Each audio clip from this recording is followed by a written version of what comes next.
Young Justice. This show seemed to have come out of nowhere, especially for me being down here in Australia.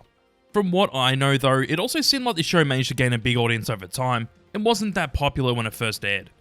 I did see this show come on from time to time though. But when this show started to air, I was around the age of 12, so around that age you kinda got made fun of for watching cartoons. Shit, I got made fun of for liking Sonic when I was 11, so I wasn't gonna admit that I was still watching cartoons at 12. So with watching cartoons not being cool for my age around the time the show aired, I barely watched this show, which sucks, because a lot of people seem to really like the show. Since the show started airing in 2010, I've heard more and more people rave about this show and say how good it is, in a similar vein to how more and more people seem to talk about shows like Teen Titans over time. So in this video, I'm going to be going through every single episode of Young Justice and ranking them from worst to best to see if this show is any good. What I do in these videos is I go through every episode in order, talk about them, and then after I've finished every episode, I rank them from worst to best. I also have chapters for every season and talk about my thoughts at the end of each season before moving on to the next one. But before I do that, this video is sponsored by me with my Patreon. I'd really appreciate it if you did support my Patreon or YouTube memberships, because man needs money. Anyways, let's start off the show Young Justice with...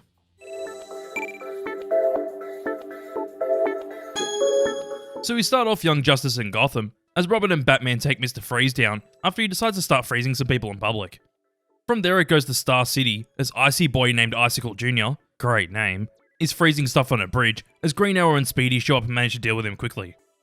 We then go to Pearl Harbor as Aquaman and Aqualad go in to deal with Killer Frost, and hold on, it's a bit of a coincidence that they're all facing ice-related villains at the same time.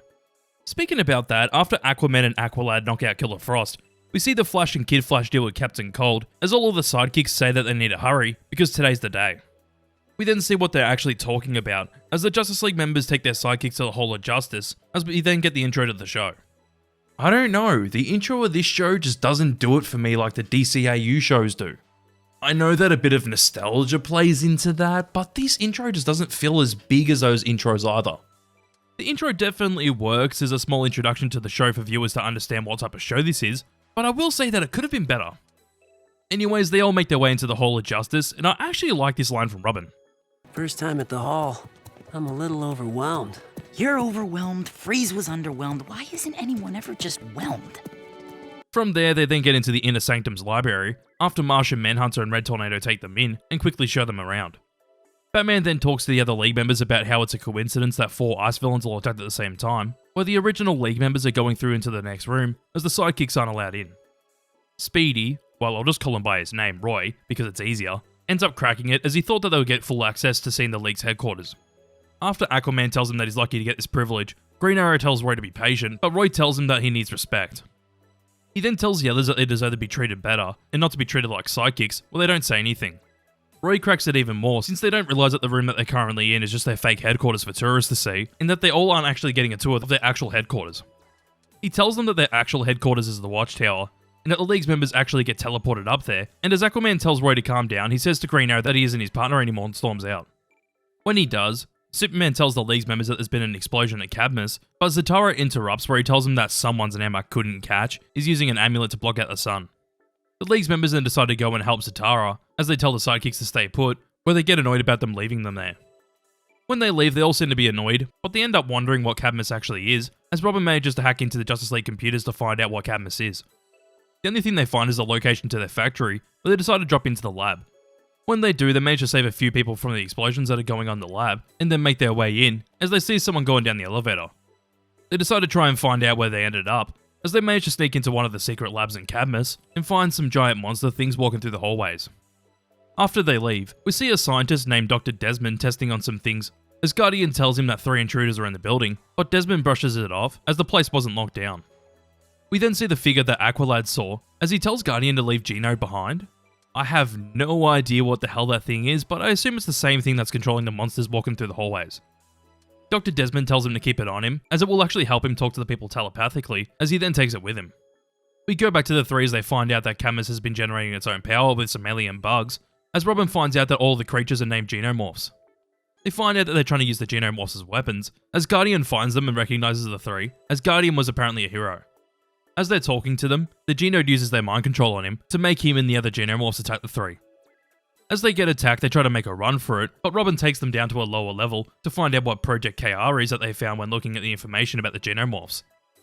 They get down to the level where the Genomorphs attack them again, but the three of them manage to sneak into the vault containing Project KR. When they make their way in there, they find out that the project was actually to create their own version of Superman called Superboy, where they stole Superman's DNA to create him, and are using genodes to give him information telepathically to make Superboy the perfect weapon for Cadmus. They try to contact the League and tell them about it, but they can't as they have no signal, and whilst the three are stuck in the vault, they decide to let Superboy free, where the others outside decide to talk telepathically to the genodes. Superboy attacks them, where they try to stop him but don't have much luck, as they all get knocked out, where Superboy opens the vault and lets the others in. This is a pretty cool setup for the show. It does work pretty well with getting you interested in what's happening in this show so far, by showing how the sidekicks really want respect, but then decide to go on their own mission when the Justice League tells them to stay put. It's just an enjoyable episode that is starting to develop how this new group of superheroes becomes a group, and I'm definitely interested to see how these three heroes get out of their current position that they're in. I honestly do have one negative so far, and that is the animation. I personally just don't find it to be that good, but before you point your guns at me, I will say that when this show came out, the animation was good. Looking back at it now though, it doesn't age very well because it looks like every other DC animated show and movie of the past 10 years. I honestly think that the success of this show made DC do the more simple animation, which is lazy for animated movies, since this style does work for low budget animated TV shows, but it definitely doesn't work for higher budget animated movies. As I said before though, I can get past the animation because this started in 2010, and even then it's an animated show with not a massive budget, and this animation style was kind of the norm for superhero animated shows at this time. With that too, before I get into the next episode, the voice casts are pretty good. No one's a complete standout with their performance, but they all work pretty damn well with their characters that they're voicing.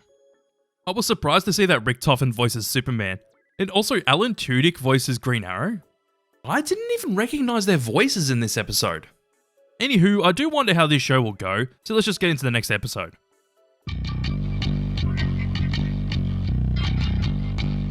We start off this episode as Dr. Desmond's talking to the leaders at Cadmus, where he explains what just happened in the previous episode. As he's explaining what happened, we see that the three sidekicks are in restraints, as Superboy's looking over them, where the leaders tell Dr. Desmond to clone the heroes and dispose of them after creating the clones. The three of them then get woken up telepathically, where Superboy's staring at them, but when they're woken up, we see Dr. Desmond tell Guardian to get Superboy back in his pod. Guardian goes after them, as Superboy ends up actually talking to them, where he explains that he was taught many things from the genodes, but the three of them try to find out who he is, and if he knows who he is.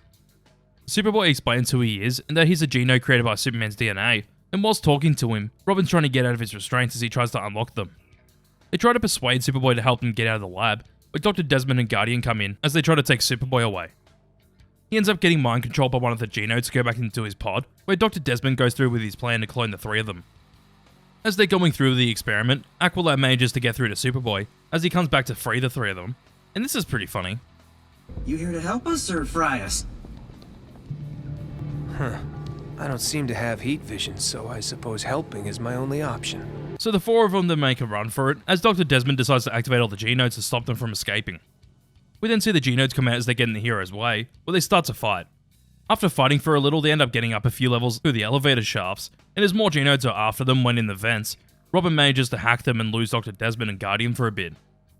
As the heroes are still trying to escape, Dr. Desmond goes to get a weapon that will help them, but we then see Guardian catch up to them with lots of genodes by his side. When he does, they get knocked down, as Superboy figures out that the Genomorphs, the same one that Aqualad saw in the last episode, was the one that set the fire in the labs. He did it to get the attention of some heroes, as Superboy is apparently the genode's hero, and that he will show them the way to freedom. He then asks what his choice is, as Superboy says freedom, where Guardian gains conscience back, as he says that he's going to deal with Desmond. As he says that, Desmond uses a serum on himself called the Blockbuster Serum, which makes him turn into a giant monster, but Superboy tries to stop him. The other three come out to help him with Desmond as they fight for quite a while. Eventually, Robin figures out that they need to make Desmond destroy the support beams of the building to defeat him, well they end up doing so as Desmond gets flattened by the roof falling on him. But after beating Desmond, Superman shows up with most if not all of the League's members, as Superboy shows him that he has his crest on his chest. He then tells him that he's Superman's clone, where he then explains what happened off screen, but after that Superman says that the League will figure out something for him and then flies off. Batman then comes in to say that the Cadmus labs will be investigated, where he then makes it clear that they should have called for the League, but they're also not happy about the fact that they hacked Justice League systems, disobeyed orders, and endangered lives. Batman then says that the three of them won't be doing this again, where Aqualad says that there will be, where Aqualad tells him to stand down, but Aqualad apologizes to him, but says no to standing down. He then mentions that they did good work tonight, and that they've forged something powerful by working together, and as Aqualad, Kid Flash, and Robin try to explain to them why they're doing this, Superboy just straight up says that they need to get on board or get out of their way. As Superboy says that, we then go to Mount Justice, as Batman lets them have it as their own headquarters, where he mentions that Red Tornado will supervise, Black Canary will be their trainer, and Batman will send them on their missions. He mentions that they will be the ones going on covert missions that the League can't go on, where Batman mentions that 5 of them will go. Robin's confused why he said 5, where it's revealed that Miss Martian's actually joining the team as well. Whilst they're talking to Miss Martian, we see that Guardian's in control of Cadmus now, and that they're going to be more gentle of this version of Cadmus apparently, but we then hear what's known as the Light talk about how they can twist Cadmus to be the way they want it to be, in that they can actually play this new team of heroes to their advantage. It's honestly just more development on how this team starts to form, but I honestly like it. It's cool to see how this team gets to the point where they actually become a fully fledged team that helps out the Justice League by doing covert missions for them. Also, the way that Aqualad just straight up tells them that they'll keep doing stuff like this is cold as fuck. But it's also really cool to see that these heroes can stand up for themselves against the League members to show them that they deserve their respect. I'm honestly just quite curious to see where things go from here, since these first 2 episodes have just set up how this new team of heroes have formed together to create Young Justice. Well, I guess they're just referred to as the team, but... It's actually really neat to see the show decide to do a Cadmus story arc so early on into the show, and actually set up villains that will probably last at least this season of the show, with all the Genodes and stuff.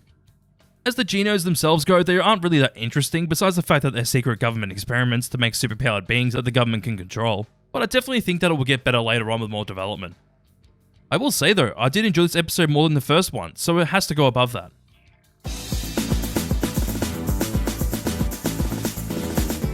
Welcome to Happy Harvest starts at the docks in Star City, as Speedy comes in to stop some men from moving shipments in the docks. We also see Robin and Aqualad come in to help, as they tell Speedy about their new team of heroes, but Kid Flash also comes in to help. Eventually Speedy takes out the boss with one of his arrows that traps him in some kind of foam, where Robin asks Speedy if he's in. He says no, as he's done with hearing Green Arrow and the League telling him what to do. He says that it's a joke, and that they're just the Junior Justice League, and that he doesn't want to be a part of it all and just walks away. We then go to their hideout as Robin and Kid Flash arrive, where Aqualad says that someone's arriving now. The person that's arriving is Red Tornado, as Aqualad asks if they have any missions to go on. Red Tornado mentions that it's Batman's responsibility to give them their missions, as Robin says it's already been a week, but Red Tornado tells them just to be patient, because they'll go on their test mission soon. He then tells them to use this time to interact with each other and get used to the cave, where he walks into the hideout. When he does, they all decide to go and look around the hideout, as both Miss Martian and Superboy live in the hideout, and show the others around since they haven't been here much. After Miss Martian sees that the cookies that she was baking are burnt, Aqualad, Kid Flash and Robin all introduce themselves as their actual names, since they're off duty, and are comfortable with calling them by their actual names in the hideout. Miss Martian introduces herself as Megan Moores, but to make it easier, she's comfortable with being called Megan. She ends up telepathically talking to Superboy, where he gets irritated by it, and she also tries to talk telepathically to the others, where Aqualad tells her to stop since her powers are an invasion of their privacy, and that's not how people talk on Earth. She apologizes when Superboy just tells her to stay out of his mind, as she then decides to take the other 3 somewhere, but ends up convincing Superboy to come with them. We then see that she's showing them Bioship, where she ends up taking them on board and flying around, where Robin also gets her to show off her shape-shifting abilities. She transforms into Robin and Kid Flash, where she also shows that the ship can go invisible too, and when she shows it off, Red Tornado tells them to go and check on something. When they arrive, they see a tornado and get sucked into it for a while, where they manage to get out of it. As they do, Robin disappears to find out who caused this, and quickly runs into them, as the rest of the heroes catch up to help him. The villain then introduces himself as Mr. Twister where the heroes attack. He kicks their asses pretty quickly, but as he makes a run for it, they come back to fight him again. Just before they're about to fight again, the team figure out that it's Red Tornado in disguise, since Miss Martian can't read their mind, but it's also a coincidence that this villain has wind powers. When getting to the conclusion that the villain's Red Tornado in disguise, they also figure out that this is the test that they've been waiting for, as they go to stop him. Him being Red Tornado makes no sense because he wouldn't put people in danger even if it's a test, because you see people running away in the background. He ended up causing a storm around him, where he can also control the lightning against the team, where he laughs at the fact that they think that he's Red Tornado and kicks their asses again. But as Mr. Twister's about to get them, Miss Martian makes them all go invisible by using Bioship's invisibility to make them go invisible. Mr. Twister leaves as the heroes tell Miss Martian to sit out of this one, as she made the wrong call about them being Red Tornado, but they then go in and fight him again. As the other heroes are fighting, Miss Martian tries to get Red Tornado's help, but can't, but she ends up getting an idea. But as she tells the team her idea telepathically, Red Tornado shows up to beat Mr. Twister. Red Tornado gets his ass handed to him, where it's actually revealed to be Miss Martian, as the team gets a jump on Mr. Twister and then easily defeats him, where Megan crushes the man inside. Robin cracks it at her since they don't kill people, where she shows them that it's actually a robot inside since she couldn't read their mind, but we see that someone was controlling the robot from some lab, as it seems like they're trying to take down Red Tornado. The team then show Red Tornado what they found out, as they figure out that he's being targeted by the people responsible for Mr. Twister, as the episode ends with Superboy saying sorry to Miss Martian, since he struggled to apologize to her for what happened earlier in the episode. Surprisingly, this is one of the episodes I actually remember seeing, and it's still good. Honestly, not as good as the other two episodes, but it's cool to see the team actually get together and start to learn what it takes to work as a team and trust each other. Also like how the episode starts with the heroes trying to persuade Speedy to join them, because I was wondering what would happen to him after he disappeared in the first episode, but now we know that he just turned them down. The villain in this episode really isn't important, besides from him just being a roadblock that the team need to learn how to overcome, and they end up doing so, but it also seems like they were going to see more of them, since they're after Red Tornado. But the best thing in this episode is seeing how the team get along with each other, and are still learning to work as a team, since I like these characters already. I won't say they're amazing or anything, but they definitely work at being different personalities that could potentially clash with one another. As this episode goes though, it has to be the bottom. Just isn't as good as the other two so far.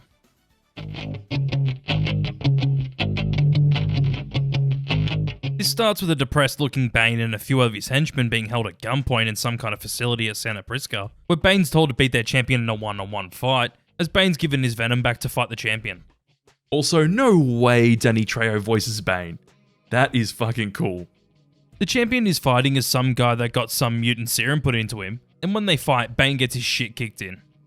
We then find out that this is the headquarters of Cobra, as they're testing their serum on people to see how strong it is.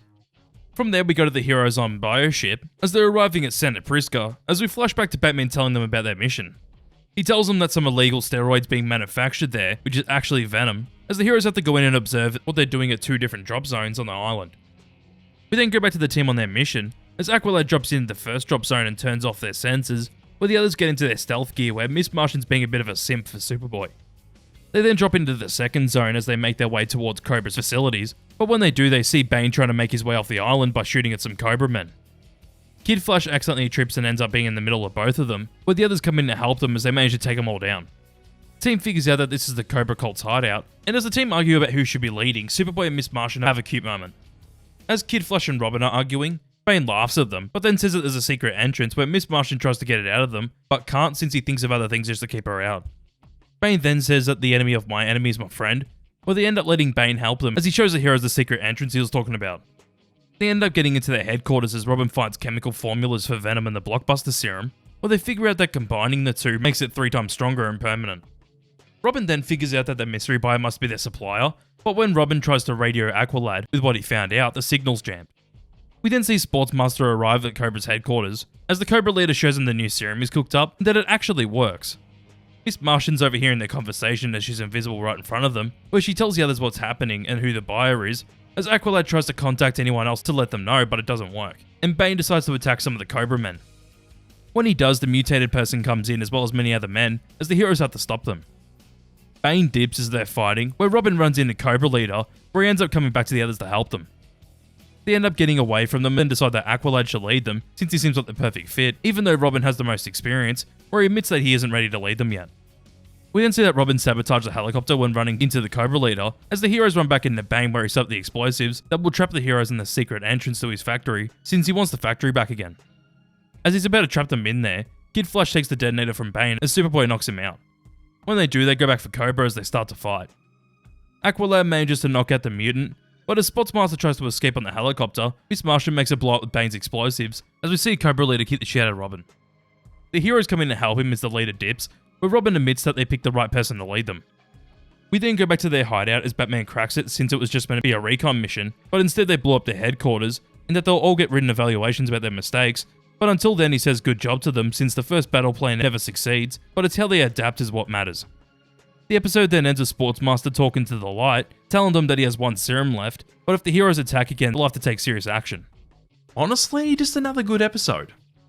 I've noticed that these episodes are mainly here just to develop the team and get them to the point where they're comfortable with one another and work well as a team. This is yet another episode that does it well, since now they get to the point where Aqualad's going to be their new leader and start to learn how to work as a team better. I will say it was a surprise to see Cobra in this episode, since in the DCAU they only showed up, what, twice? I think it was that little. and even then it was only in Batman Beyond. But Cobra's cool. It's very similar to every other kind of martial arts cult in pop culture, but I do wonder what's going to happen with this new serum being developed. So this episode goes above Welcome to Happy Harbor, but below Independence Day.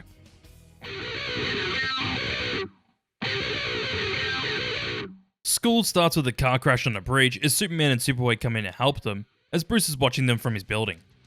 After they save the people on the bridge, Superman tells Superboy that he needs to be more careful because they don't know the limits of his powers yet, but as Superman's talking to him, Green Arrow asks for his help. Superman flies away to help him as Bruce says that they need to talk. From there we go to Mount Justice as Superboy gets back, where he seems shitty. As he walks away, Black Canary comes in to train them, as Jean drops in to see how McGann's going, where they then start their training. Black Canary explains that when they're fighting, they need to put their fights on their terms, and shouldn't have to react to the person they're fighting. She then asks for a sparring partner, as she hands Kid Flash's ass to him, where Superboy thinks it's all pointless since he thinks that all of his fights are on his terms because of his powers. As he says it's a waste of his time, Black Canary tells him to prove it, where she manages to knock him down twice. When knocked down for the second time, Batman calls the heroes in to help him, with the villain that's copying all their powers, Neo. Is that meant to be a Mazo? It actually is, since they mentioned that Professor Ivo probably created the android. So Batman needs them to guard the extra parts that are being sent out to two facilities in New York and Boston, but as they leave, I actually really like this moment with Black Canary and Superboy. It's neat to see that she actually cares about the heroes she's training, and wants the best for them. Anyways, the heroes meet the League as they send out the trucks, as the heroes watch over the trucks as they drive into their locations, whilst Batman says to Superman that they need to talk. Superboy still seems to be shitty as they help in the trucks move the parts, where some monkey robots attack the trucks. The heroes attack the robot monkeys, but after a bit of a fight they end up getting away with the parts on the trucks. Superboy ends up running after them, as Robin figures out that the monkeys managed to track the parts through a GPS system that the parts have set up, where he also figures out how to track the monkeys to get the parts they stole. They end up going after them, as we see Bruce talking to Clark at a diner about Superboy, and that Clark needs to help him even though he's technically not his father. Clark gets annoyed about it and then leaves, as Superboy catches up to the monkeys. When he does, he runs into Ivo after fighting off some of the monkeys, where Ivo pulls out Amazo to fight him. When he does, Amazo kicks Superboy's shit in until he eventually punches him away, where Ivo tells Amazo to kill him. As Amazo's going to get Superboy, Robin finds out that the parts are gone to his school, where Amazo's caught up to Superboy and continues to fight him. The other heroes come in to help Superboy, where the heroes get their asses handed to them until Superboy decides to attack Ivo, as Superboy ends up getting his fist through Amazo's head after he transforms into another hero after being Martian Manhunter. We then go to the heroes' hideout as they tell the League's members what happened, but they know that Superboy's had his complications, but Batman says that he's happy with how he ended up dealing with them, since it's a part of the job.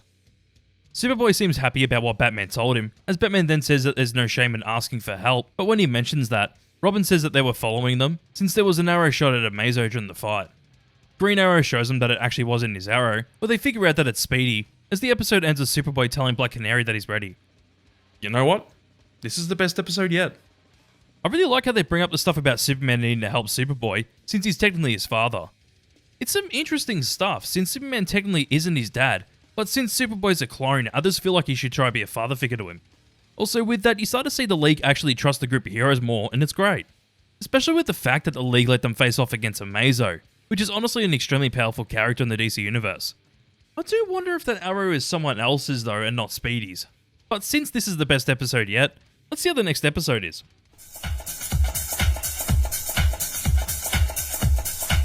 We start this episode at Infinity Island, as Speedy's making his way into some building. He ends up getting in as he helps take the Doctor out of the building. They end up getting out as we then see the device that she was working on, as it's apparently complete. We then see the heroes on the beach, as Wally's the only one missing since he had to go back to school, as the others seem to be enjoying themselves on the beach in contrast to Wally hating being at school. Wally finally gets out as he was getting ready to go to the beach, but the heroes as well as a few other League members are in costume waiting for him.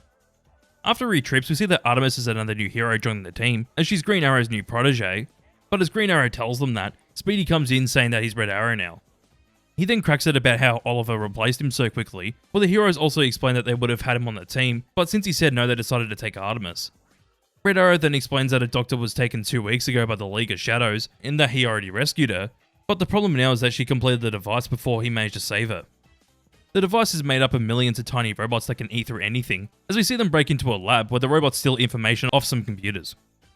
The doctor's working on a virus to counteract the device she was forced to make, and wait, hold on. Artemis is Misty from the Victus crew in Black Ops 2 Zombies. This gun sucks! Get it? Sucks. Perfect for extortion, manipulation, power broking. Yeah, sounds like the Shadows. I can't get that out of my head. Anywho, Red Arrow ends up leaving since Green Arrow explains that the mission is now their mission, which means that it's actually Artemis's mission now as well. We then go back to the high school as the heroes are waiting around with the Doctor, as the heroes tell her to track the device even though anyone will be able to track her because she has to go online to track it. As their location's found by the villains, we see Cheshire sneak her way into the building, and as she ends up getting to the lab, Aqualad fights her. Most of the heroes come in to help Aqualad where she ends up getting away, as we then see Robin and Superboy and Bioship as they see the Star Labs facility in Philadelphia get destroyed. They then decide to move the Doctor to another location, where Aqualad gets attacked by a Spider-Man clone, some guy with a hook, and Cheshire. The villains make their way in, and as they're about to kill the Doctor, Miss Martian reveals herself to be the Doctor, as they have her in a different location. Cheshire ends up running in to go find the Doctor, but as Artemis tries to stop her, she ends up knocking her out. She catches up to the Doctor where Aqualad fights her again, but gets knocked out by her, and as she's about to kill the Doctor, we see one of the villains use the device on Wayne Labs, as Robin goes to stop it since Superboy got knocked out. Miss Martian and Kid Flash manage to knock out the two villains they were fighting, as we then see the Doctor's virus uploaded as Cheshire lets her stay alive, since she was meant to kill her before the virus was done. The virus ends up working, but we see Superboy get back up and beat the villain that knocked him out. We go back to Artemis as she stops Cheshire, where she seems to be her mother, sister? I don't know, since she looks a lot like her, but Artemis watches her vanish in smoke. Aqualad comes out asking where the assassin is, but then asks if she saw her face, but Artemis says that it was dark. Aqualad doesn't mind since the device was stopped, as he then welcomes her to the team. The episode then ends in Gotham, as Artemis talks to Red Arrow, where he knows that she isn't Green Arrow's niece, and that the League must have a reason to cover for her. Red Arrow then warns her not to hurt his friends, as he then walks away, but we then see Sensei in the building talking to the Light about how he didn't get the Wayne Tech info they wanted, but mentioned that it's good that they have someone working for them on the inside. This is just another good episode. The only real thing I'm not a big fan of is Artemis though. It's blatantly obvious that she's the one working from the inside to help out the villains with getting vital information about the heroes. I think it would have been better if she was in the team since when it started, so this reveal would have actually naturally developed over time. Because to me it just feels a bit rushed, which kind of sucks because this could be really interesting, but it just isn't. Honestly though, besides that, there isn't too much to talk about. It's just another good episode. Well, it goes above Welcome to Happy Harbor, but below Drop Zone.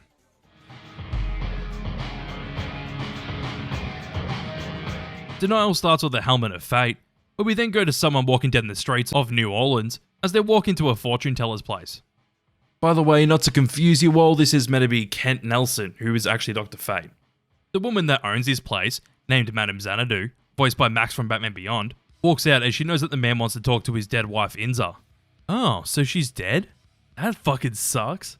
Speaking about returning voice actors, Edward Asner is Kent Nelson. Anywho, when she tries to contact his dead wife, she apparently talks through Madam, but he knows that she's faking it because she doesn't act like his dead wife. He also points out all the tricks that she tried on him, but when he does, the same man grabs him and teleports them both away as Madam runs away. From there, we see that the team has to go and find Kent, since he's been missing for days, and apparently Kent's 106 years old now, and even passed on the mantle of Dr. Fate on to someone else. Well, I assume that's the case, but I'm not sure. So the heroes have to go and try and find him, and when trying to find him at the House of Salem, they run into the guy from earlier, and really? His name is Abracadabra? That's lame. We even see that Clarion's behind the kidnapping of Kent as the heroes end up making their way through Fate's place to save Kent. When they do, Wally ends up putting on the Helmet of Fate after Clarion kills Kent, which is quite neat since Wally was lying about knowing about magic before, but now has to use it to beat the villains. Kent explains to Wally what the helmet is, since the power of Nabu actually controls you when you wear it, where it ends up beating Clarion, and honestly the animation during this fight scene is really well done. There is some cool shit in this fight. After Nabu beats Clarion, he easily deals with Abra, and then tells Wally and Kent that he won't let go of Wally's body, since the helmet hasn't been used for over 45 years. Oh, so no one's been Dr. Fate for 45 years. This makes sense. Kent ends up convincing Nabu to let Wally's body go, where he promises to find someone that will wear the helmet, as Kent's soul's stuck in the helmet until he finds someone else to wear it. The episode ends with Wally explaining to Artemis what happened when wearing the helmet, and after she leaves, he mentions to Megan that he bought 2 tickets to a magic show. I like this episode quite a lot. You all know that I fuck with Dr. Fate a lot, and I really like this character, but I do really like that this episode shows how someone doesn't believe in magic and can slowly change their ways into believing it. The one thing for me that really holds this episode back though is Clarion. That character will always be annoying. He just really grinds my gears because he's annoying. Also, I kind of just realised that the title of the episode being Denial ties into the fact that Wally was denying that magic exists. Nice little detail. Anywho, this goes above Independence Day, but below fireworks.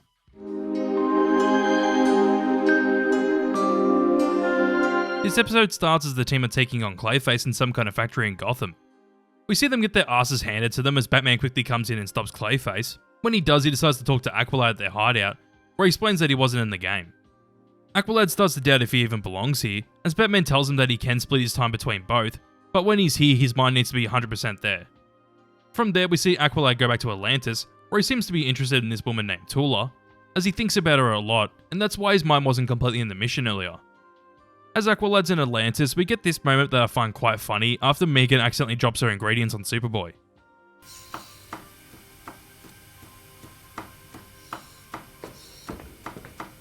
We then see Black Manta attacking Atlantis, and as he's attacking, I really like this moment where Bruce takes the time to bond with Dick over a game of one-on-one basketball. It just shows that Bruce can actually be a good dad to Dick when he needs to be, and it's nice. Anyways, we get to see what both Aqualad and Wally are up to, and ayo, Jay Garrick's in this universe as a retired speedster? He's basically the original speedster, but this is a cool thing to add to the show. We then see Mira announce that she's pregnant with Aquaman's baby, as Superman calls for Aquaman's help. Just before he rushes off, he quickly talks to Aqualad, saying that he knows how he feels, that he hopes that he makes the right choice. Aquaman then leaves, and as Tula tells Aqualad that she's with Garth now, Black Manta and his men blow up a bunch of buildings in Atlantis. Black Manta's men move in where Aqualad comes in to try and stop them. As he does, Tula, Mira, and Orm help him fight off Black Manta and his men, but we then see Artemis as she gets a full scholarship at Gotham Academy. She says that she isn't going, where her mother tells her that she should, since it will be a chance for her to get a better life, and after her mother cries about it, Artemis says that she'll go. Well, that rules out Cheshire being her mother, since her mother's in a wheelchair. We then go back to Atlantis as Black Manta starts to attack a science lab, since he wants to steal some creature that's stuck in a block of ice. Garth comes in to help them and eventually gets caught by Black Manta when sneaking their way in as they fight. Eventually, as Black Manta's trying to take the creature, we see one of its limbs come out of the ice, where Black Manta and his men flee. They all then decide that the creature should come up to the surface with Aqualad, since they don't have the supplies to study the creature since their science lab is in ruins. The episode ends with Aqualad returning to the hideout as he tells Batman that he's staying, whilst Black Manta's talking to the light. This is just another good episode, but I'm starting to notice a pattern that happens with most of these episodes. They all just have a setup for what's going to happen in the middle of the episode, and then at the middle the threat's fighting the team, and in the last few minutes the fight will stop and the villain will get away and go back and talk to the light. It works, but I really hope that this doesn't keep going on for ages because it's just going to be extremely repetitive. I want to see the light actually do something, since I've seen the villain of the episode talk to them about 4 times already. I do like how this episode mainly focuses on Aqualad now and how he needs to decide if he wants to stay in Atlantis or stay with the team, since he's conflicted about them both because he's interested in Tula. I will say the twist that Tula was with Garth didn't surprise me after they mentioned that Aqualad was gone for 2 months, since that's a long time to wait to hear from your partner. Still pretty damn good overall and actually has some nice moments with the other heroes that weren't even the focus of the episode. Goes above Drop Zone but below Independence Day.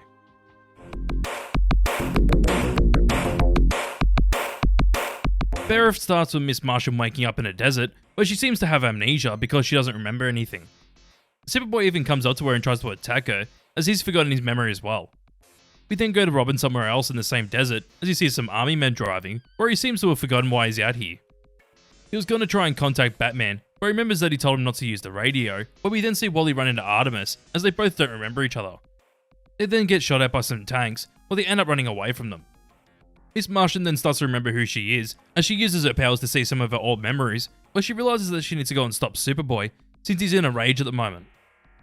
We see him annihilate the tanks as Miss Martian catches up to Wally and Artemis to tell them what's going on. Superboy ends up getting knocked out by a psychic that's with the army, but we then see Robin find a device in the desert as men try to get him. Wally, Artemis and Megan catch up to help him as they figure out that 6 months of their memories disappeared. Megan then manages to use her powers to bring the other 3 into her mind to try and restore their memories, as they end up finding out why they're there as they're taking down Queen Bee's men and setting up some devices in the desert. When they get most of their memories back, they realize that Aqualad's missing, but we get to hear Nolan North doing his Richtofen voice as one of the scientists, while they're torturing Superboy. Raise to shock level 4. I need to find some ammunition! Miss Martian then decides to go in and save Superboy, since she can restore his memories, and when she does, a psychic named Dr. Simon reveals that he was the one that made him forget, as he makes her forget again. As he makes her forget, we then see how he made the team forget in the first place, where she's trying to keep her memories. The other heroes make their way in there as we see Superboy get free and end up in her mind as she restores his memories. When she does, he gets out of her mind, since the two of them fight in her mind, where Superboy has to keep the soldiers away from them. He stops them as he ends up helping Megan beat Dr. Simon by giving her emotional support to get him out of her head. As the two are about to kiss, the robot ball comes back again, where she brings Superboy back to the ship with the ball, where the episode ends with Dr. Simon talking to the light, where we find out that the ball came through a boom tube. Okay, besides from the villain talking to the light again, this episode's really damn good. The whole episode is good because you get to see how the heroes would act if they don't remember the past 6 months, especially with how Superboy is just aggressive and using his primal instincts at the time. With that too, I really like how it develops Miss Martian and Superboy being a thing. I think it really works since you want to see the two of them end up together. Surprisingly, this time around, the villain was actually really cool. He doesn't really do much until the last 5 minutes, but Dr. Simon's a pretty damn cool character and has a really neat design that I think looks really good. Anyways, this episode goes above fireworks but below school.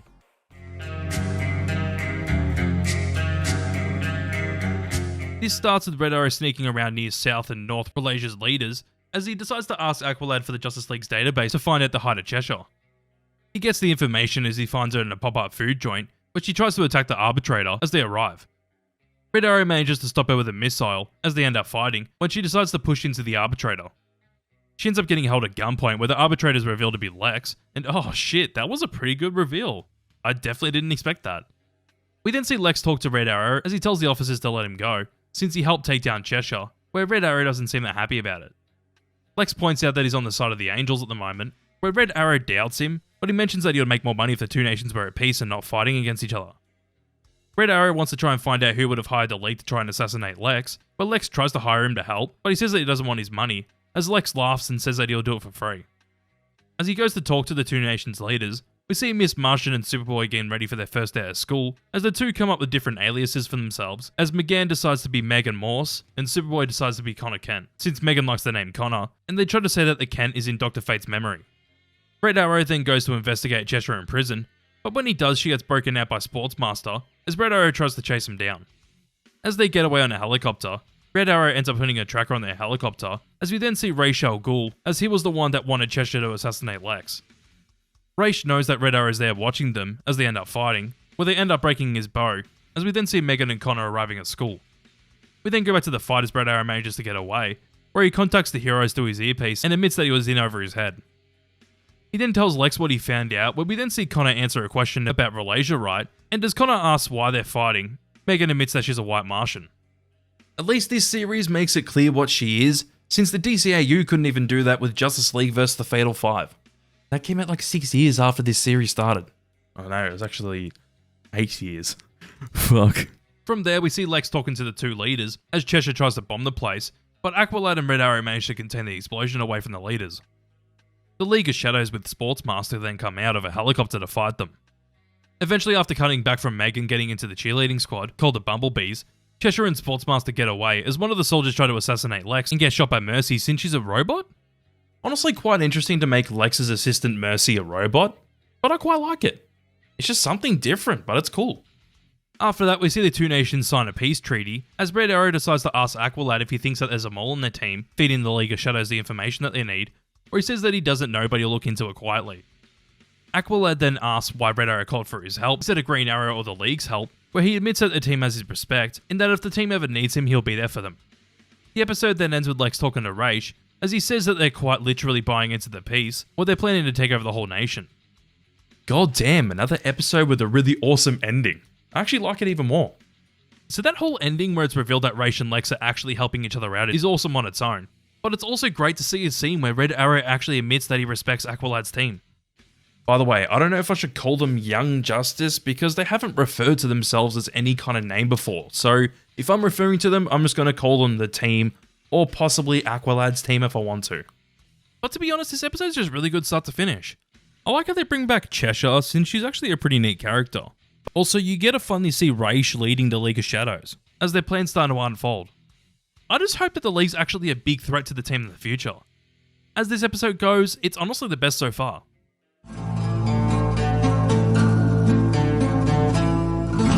We start this episode off with Superman and Martian Manhunter fighting the Terror Twins, where they end up throwing the two into a factory, as Aqualad and Red Tornado restrain them. When they do, Superboy and Miss Martian disguise themselves as the two, but they decide to go into a police van with Mr. Freeze, Captain Cold, Killer Frost, and Icicle Jr., where we then see Batman explain their plan at the hideout. He explains that the 4 ice villains got apprehended too easily, and that all 4 of them got sent to the same prison, and he wants Superboy and Miss Martian to go undercover. We then see them arrive at the prison, as we see that Amanda Waller is the warden of the prison, and is that Hugo Strange behind her? Probably. Anyway, she keeps shock collars on all the prisoners because she wants to keep them in line, and then introduces Hugo as the prison psychiatrist. The two heroes get put into separate cells, where Icicle Jr. shows Superboy around the prison, as we see many different villains. They end up getting into a fight as Icicle Jr. ran into someone that doesn't like him, where Icicle Jr.'s dad breaks up the fight, and then says that they're at the final step of their plan. The heroes can't do much at the moment since they don't know their plan, where we then see the main group of villains get some supplies. That night, Icicle Jr.'s father pulls his son aside, as he says that he can't reach Mr. Freeze, where Superboy offers his help. He ends up persuading him to let him help, where he has to tell Miss Martian that it's all going down now, as Mr. Freeze goes to see Amanda. He freezes the guard and then gets stopped by Amanda, as she puts the place into lockdown. When she does though, he manages to freeze her arm, and then stops the collars as the prisoners try to break out. As Killer Frost is going to go kill the guard, Miss Martian blows her cover, and Superboy can't talk to her anymore. So Icicle Jr. and Superboy are told to break through a wall separating the women's and the men's sides of the prison, where Superboy manages to trick Icicle Jr. into letting them turn on the collars by saying that they'll turn on in a few minutes, and then he's going to go turn them off. The collars end up activating, and as he's going to go back and break through the wall, Mr. Freeze and the 2 other villains approach them, where Superboy convinces Icicle Jr. that they're playing him, where they fight. Superboy and Icicle Jr. end up beating them and breaking through the wall, as Killer Frost knows what he's up to since she froze Miss Martian, where he ends up beating her. Superboy begs Miss Martian to break free, since if he tries to punch her out she'll shatter, but she manages to get out. When she does, the 2 of them kiss, and finally! So they actually end up getting together. Good. The episode then ends as Hugo talks to Icicle Jr.'s dad, as Hugo tells him that the Riddler was the only one that escaped, but he doesn't care since he's happy that Hugo snuck the parts into the prison for them. This is a cool episode. Just the whole idea of 2 heroes disguising themselves as villains to see what the villains are up to in the prison is neat. I'm not particularly interested in the villains themselves, but I really like how Miss Martian and Superboy's relationship develops here, since they end up kissing and are probably going to be a couple now. This goes above school but below target.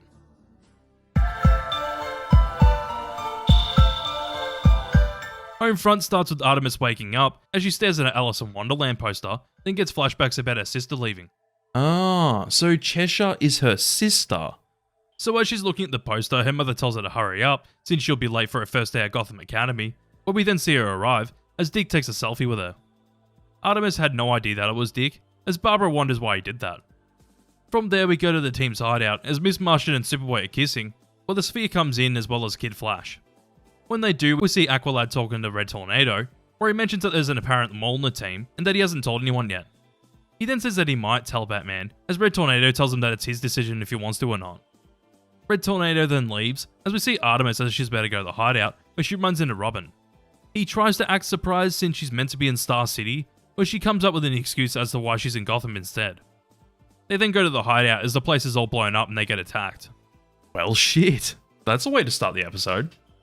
We get back to it as Artemis and Robin have to fight people that shoot fire, as they end up making a run for it, then try to get out through the vents. The 2 of them see on the cameras that the team got taken down, as well as the cameras, where they end up running into the 2 that were chasing after them. We see that it's 2 robots, where one of them sounds exactly like Red Tornado. It obviously isn't, as they end up escaping, where they say that the 2 of them have 10 minutes to surrender before they kill the rest of the team, since they have them captive. They end up finding the rest of the team as they have to fight the robots again, where they end up getting away from them. When they do, the 2 of them argue with each other, as Artemis is stressed since the rest of the team's about to die, and Robin's still keeping calm. After arguing, they come up with a plan, where they get Kid Flash and Superboy to keep the robots' attention, but it only works for so long as Robin gets engulfed by a giant wave. Artemis makes it out and starts to panic, since the team's about to die, but ends up taking the arrow of hers off the shelf and activating the device that Robin set up, where it shuts down the robots. Red Tornado arrives after his monitor duty, where he comes in to help the team, but as he's about to touch one of the robots, his mind gets overtaken by them, where he attacks the heroes. The episode ends as Artemis gets knocked out, but wakes up to Superman and the rest of the League trying to help them out, as Superman asks what happened here, but they figure out that the 3 robots are gone. Okay, this is the best episode yet. It's just really damn good start to finish, and actually puts the heroes in a really rough situation, where only Robin and Artemis can save them. I will say that the Artemis flashbacks don't have that much of a purpose in this episode, besides getting to the point that this new team of heroes is her new family now. Hey, it's cool to find out that Cheshire's her sister, but I honestly wish that it was revealed in a better way. With that though, I do wonder how things will go from here, considering that Red Tornadoes disappeared with the other two robots. But yeah, this is the best episode so far.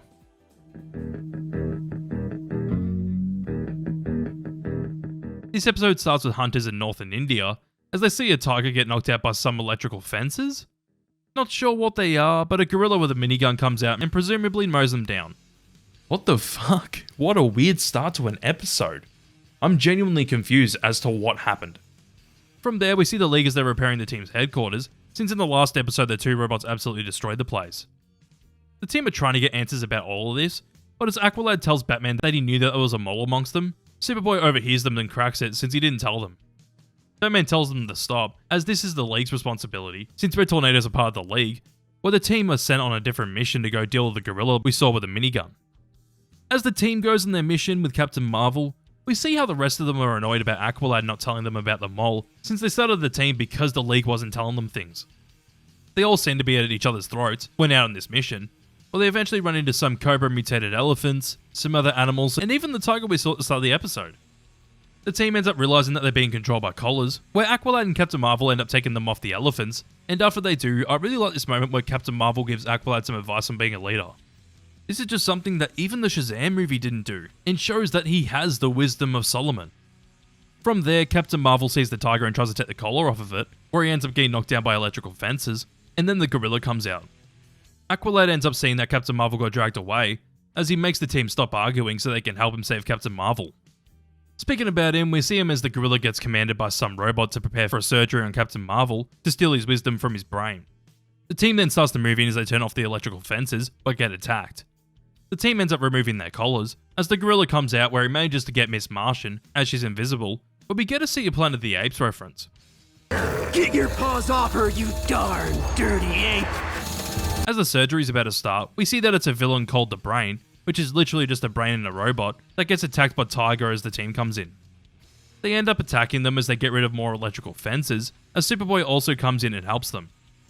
Aqualad ends up freeing Captain Marvel and then Tiger, as the Brain and the gorilla disappear as the lights turn off. So the team ends up letting the animals go, and I see what you did there, Captain Marvel. I think I'll call him Mr. Tawny. Basically, Tawky Tawny is a Captain Marvel character that helps out the character from time to time. Connor then decides to bring Wolf with them, and Aqualad then tells him why he didn't tell the team about the mole, since it had a lot to do with Sportsmaster, but the team understands and keeps Aqualad as their leader. The episode ends as we see Captain Marvel go home and turn back into Billy, where he then goes to bed and says goodnight to his uncle. Just another solid episode. I don't know how many times I can say that an episode is just solid, but that's what most of these episodes are. Nothing particularly great or amazing about them, but they're still good episodes. This show just hasn't hit me as much as the DCAU shows have, and I hope that changes in future episodes of this show, because so far all these episodes have just been pretty similar in quality. I do like how we get to see the team find out that Aqualad's hiding information from them, and how they react to it, but I still kinda wish that we got more. I was hoping that when the information was revealed to the team that something bigger would happen, such as one of the main members maybe actually being the mole, and the only one that would really make sense to be the mole is Artemis. I guess that the mole's just Red Tornado, but it just feels like it's too easy of an explanation, so I hope that they really do more with that in these future episodes. Anyways, goes above fireworks but below bereft.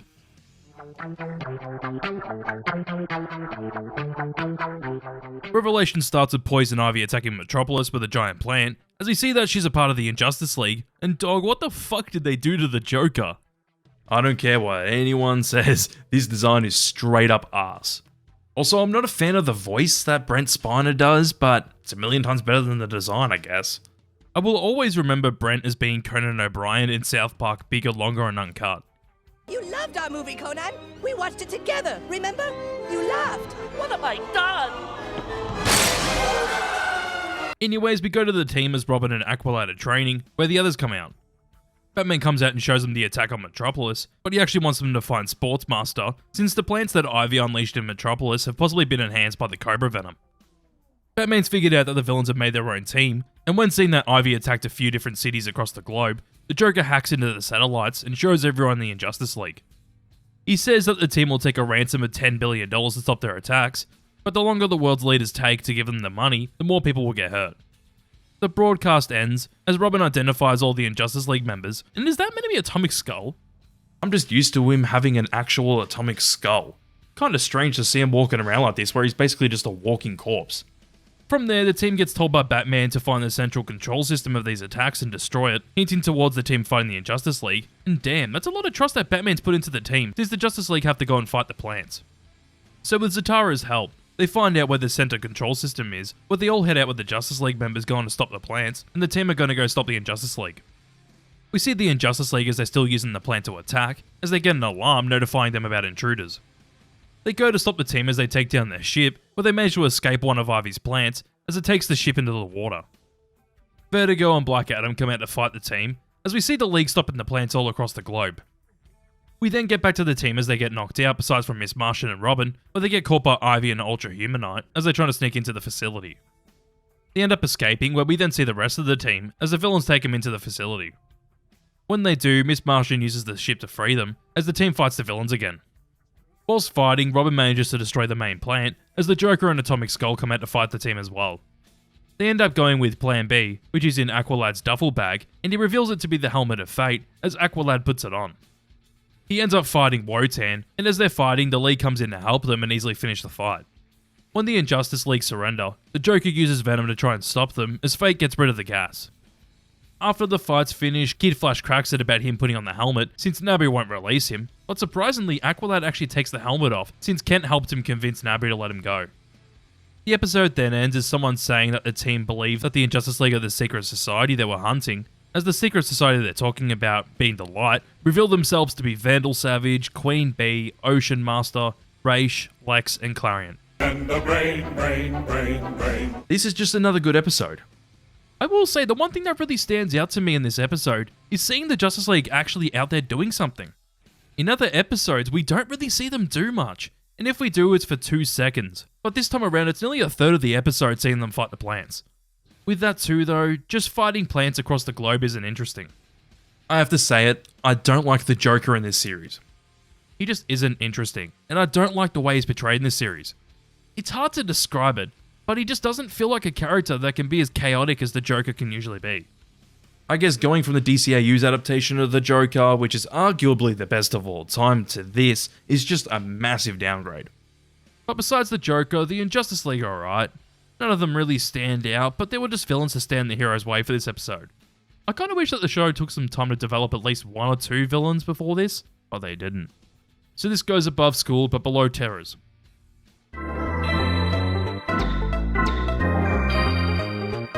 This episode starts as we see 2 men looking at the 2 robots, and Red Tornado, as we see that Red Tornado's in pieces. We kinda just ditched the whole Red Tornado plot point for a few episodes, didn't we? We then see the team at their hideout, as the team's training, and Kid Flash is sitting out since he broke his arm. Zatara then comes in with Zatanna as he lets her visit the team. The team ends up asking about Red Tornado, where Black Canary tells them that the League are trying to find him, but haven't so far, and that it's actually the League's business, not theirs. Zatara tells the team to show Zatanna around their hideout, but they actually tell her that they're going to go and find Red Tornado, as she tags along with them. Black Canary sees that they've taken Bioship, where Miss Martian just lies by saying that they're showing Zatanna around Happy Harbor, which she kinda believes. Anyways, the team decides to come up with a dumb idea as to where Red Tornado is, since Batman would have come up with every logical solution as to where he is, as we then see the scientist named Tio Morrow tell a story. He tells a story about himself since he created Red Torpedo first, then Red Inferno, which I only just found out the names of those 2 robots, as he created the 2 to infiltrate the Justice Society of America, but failed. After those 2 failures, he ended up succeeding with Red Tornado, but Red Tornado ended up betraying him because he surprisingly became more human than he thought he would. We then see the team interrogating Ivo to find out where Morrow is, as Zatanna ends up using a spell to get the answers out of him. Speaking about Morrow, we see him unveil a new robot named Red Volcano, as he's being built to destroy the Justice League, and as he turns it on, Red Volcano rips his arm off, and oh? Morrow was a robot? Apparently so, as we then see the team as they get Zatanna to explain her powers. Superboy's a bit shitty since he thinks that Red Tornado's a traitor, but Aqualad tells him to give him the benefit of the doubt, and to give him a chance to show that he's more than what his programming says he is. Whilst they're on their way, we see the robots' plan as they're planning to activate a volcano on Yellowstone to destroy most of their location. The team then arrive, and as they make their move, Red Tornado comes out and attacks the team. Red Tornado decimates them, but as Red Volcano comes out, we see that he told the team to play dead as the team attacks Red Volcano. As they're fighting, the volcano starts to erupt, where Red Tornado ends up convincing the other two robots to help him save humanity by stopping Red Volcano. Eventually they come out to help the team by putting Red Volcano in the lava, as all of them besides Red Tornado melt away. The team still have to stop the volcano, and they end up doing so with Red Tornado's help. The team end up giving Red Tornado his voice back, as he believes that he shouldn't be repaired since his legs were melted off. They ended up realizing that Red Tornado wants to become more human, and that's why he decided to stay with the team, since he couldn't do it with the League. The episode then ends as Red Tornado goes to care for Morrow, as we see the real one in hospital, as we also see Zatara say to Zatanna that she's grounded for life, since they found out what the team was actually doing. I really like what this episode does with Red Tornado. I just wish that we had it sooner, because I think that this episode really fleshes out Red Tornado in a nice way. They add a lot to his character and show that he's become more than just a robot following his programming, and that he actually wants to be more human and is starting to care about the people around him. Besides that though, I'm gonna say it for the 15th time, it was a good episode. I just don't have too much to say besides from the fact that this episode goes above Target but below Homefront.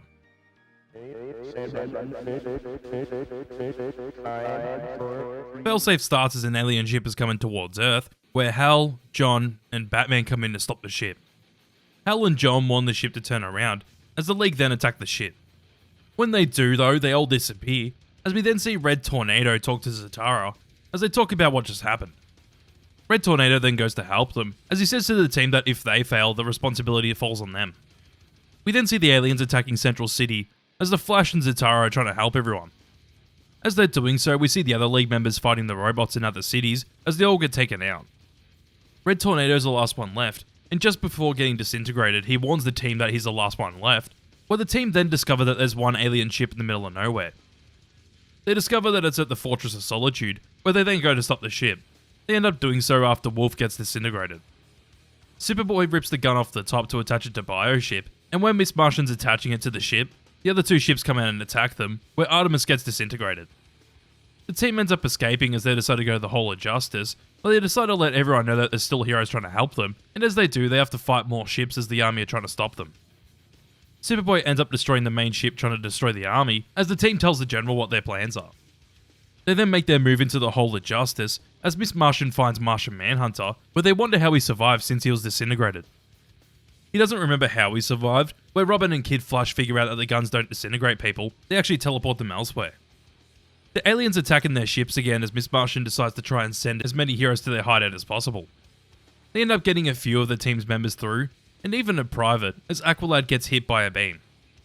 Back at the hideout, Robin, Kid Flash, Miss Martian and Superboy try to figure out what to do, as Robin takes the lead. They end up bringing the heroes left to their hideout, as they tell the people through a video that they're all the heroes left, and that they won't stop fighting.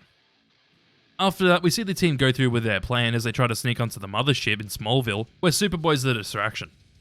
He ends up taking out some of the cannons, and as some of the aliens send out more ships, Robin and Kid Flash sneak in. Superboy ends up being taken out, and as Kid Flash tries to reassure Miss Martian they only got teleported away, Martian Manhunter remembers that the beam actually disintegrates them. They then decide that they still need to continue with their mission to destroy the mothership as they get to the power core. When they do, Robin and Kid Flash get to the power source and set up explosives to blow up in 4 minutes. During that time, more aliens come out and fight them, as Robin tells Martian Manhunter to get out and take Miss Martian with him. The explosives then go off, but the ship's still functional, where Martian Manhunter puts his fist through Miss Martian. Well, holy shit, I didn't expect that, but it's instantly ruined by all of it being a training exercise. Apparently they all knew it was a training exercise until Miss Martian let her self-conscious get to her, right when Artemis died, or they all forgot that this was a simulation. I'm sorry, this is a complete fucking cop-out. Martian Manhunter keeps trying to explain how all this was a simulation, and how everything turned out the way it did, but it just feels extremely cheap because this episode had so many stakes, and then they just threw them out the window. I get that people will try and compare this episode to the episode of the New Batman Adventures, Over the Edge, but they're completely different. I still don't like dream or simulation reveal endings either way, but in Over the Edge it makes more sense and doesn't take away from the rest of the episode for me, since Barbara was affected by Scarecrow's fear toxin to see her worst fears come to life. With this episode though, the reveal that it was all just a training exercise that the team forgot that they were in really took away any tension that the episode had before that. I honestly wish that they just ended it with revealing that everyone was still alive. Anyways, to finish this up, it ends with Martian Manhunter admitting that Miss Martian is much stronger than she thinks, and that she's potentially even stronger than him. Nah man, this is the one episode I was loving in this show, and they just go ahead and ruin it. I can't get over the fact that the ending just destroyed absolutely everything I liked about this episode. This was easily going to be at the top, because this episode felt much better than any of them that came before this, but oh boy, how an ending can ruin an episode. Before the ending, the episode did so well with building everything up, with the League being taken down, and our team of heroes being the last people left to fight off the alien invaders. This episode gave the team so much to do, and honestly showed off how the team is useful in an excellent way, and honestly did it better than any other episode in the show so far. It really hurts to say, but this isn't the best episode, because I loved it until that ending. So with that, goes above target but below humanity.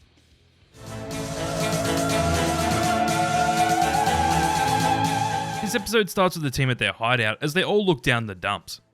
Batman comes in to talk to Martian Manhunter, and oh, this episode takes place right after the last one, and it's all about the team dealing with the trauma of what happened. Okay, this is pretty neat.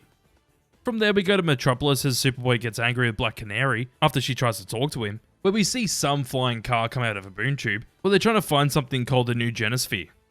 Oh, so they're from New Genesis, and also the sphere that Superboy took is from there as well? Okay. Also, the leader of the team named Big Bear is literally Patrick Star. No, I'm not joking. It's Bill Fagerback. I'll cut off your nutsack and nail it to my door! We then see Superboy taking a motorbike out of the hideout, where Sphere stops him and transforms into a motorbike as Superboy gets on and leaves.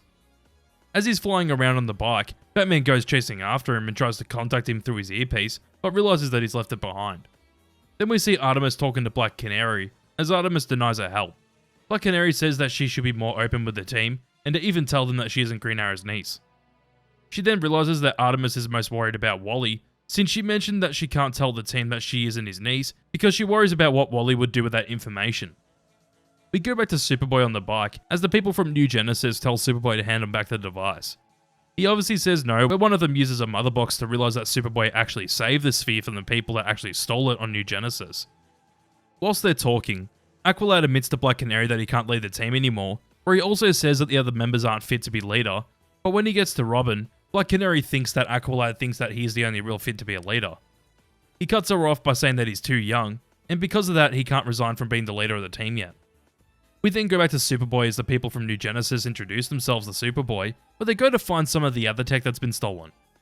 They end up moving in and fighting the people that stole their device, but they realize that the people using the device have weapons from Apocalypse. As they're fighting, we see Wally not taking his therapy session with Black Canary seriously, where he avoids her questions. We go back to the fighting, where the people from New Genesis have a Power Rangers moment where they all fuse into one robot and stop the criminals that are using the drill of theirs. Most of them get away besides the female leader, but they find out how the criminals got the weapons from both New Genesis and Apocalypse, as Dreamer gets into her mind and reveals that it was Desaad that helped them. Obviously, Superboy has no idea what's going on, as Dreamer fills him in on the details about how New Genesis and Apocalypse are basically the complete opposite of each other. After they find that out, Robin talks to Black Canary as he gets his feelings out to her, where he admits that he's actually traumatized from what happened in the last episode, where he had to lead the team and ended up getting them all killed. Honestly, didn't expect an episode to take this kind of angle to what happened in the last episode, but I really like it a lot. He continues on by saying that he used to always want to end up being Batman and doing what he does, but says to Black Canary that he doesn't want to do that anymore because that just isn't him. We then go back to Superboy with the people from New Genesis as they end up walking to a trap and have to fight the criminals again in a hangar base. The team turn into a robot again, but when they do, Desaad reveals himself to one of the criminals as he gives him a device which he throws at the robot. When he does, it makes the robot turn against Superboy, as we see Miss Martian talk to Black Canary, and I'm sorry, this moment caught me completely off guard. You've turned white. I know what they actually mean with this, but I stopped paying attention for a moment and this caught me off guard. Anyways, she says that she can't be trusted to use her other powers, as Black Canary actually encourages her to use them and to be herself. So from there we go back to Superboy again as the robot grabs him. When it does, Sphere manages to come in and turn the robot back, but the Sphere actually gives Superboy the control of the robot. He ends up beating the criminals that were working for Desaad, as he dips through a boom tube and throws a bomb at them, which makes the team come out of the robot. When he leaves, they start to heal the Sphere since it was badly damaged, but they say that they're taking it back to New Genesis. Superboy says that he won't let them take her because he bonded with her, or they let him keep her. The episode ends as Batman says that everything about the sphere in Superboy needed to be investigated, as he ends up admitting his feelings to Black Canary, and this ending is great. I gotta say that this episode has some stuff that I really like about it, but also some stuff I don't even care about. I really like how we get a lot more development for Superboy in this episode, but with that too, I could care less about the new Genesis team subplot. The only real reason to watch those scenes is to see how Superboy develops as a character, since he becomes a lot more calmer and level-headed throughout the episode, and that ending where he opens up to Black Canary is great. As much as I hated the ending for the last episode, this episode really makes up for that too. Just the angle this episode takes to the team getting therapy from Black Canary is honestly such a smart move, because it shows how the team feel about the events of the last episode, and how they've actually responded to all of that. I'm interested to see where this all goes, and with that, this episode's above Failsafe but below Humanity.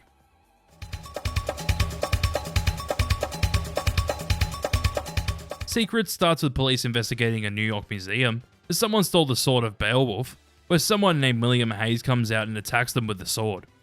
He ends up presumably killing them all, as we then see the team as most of them dress up for Halloween.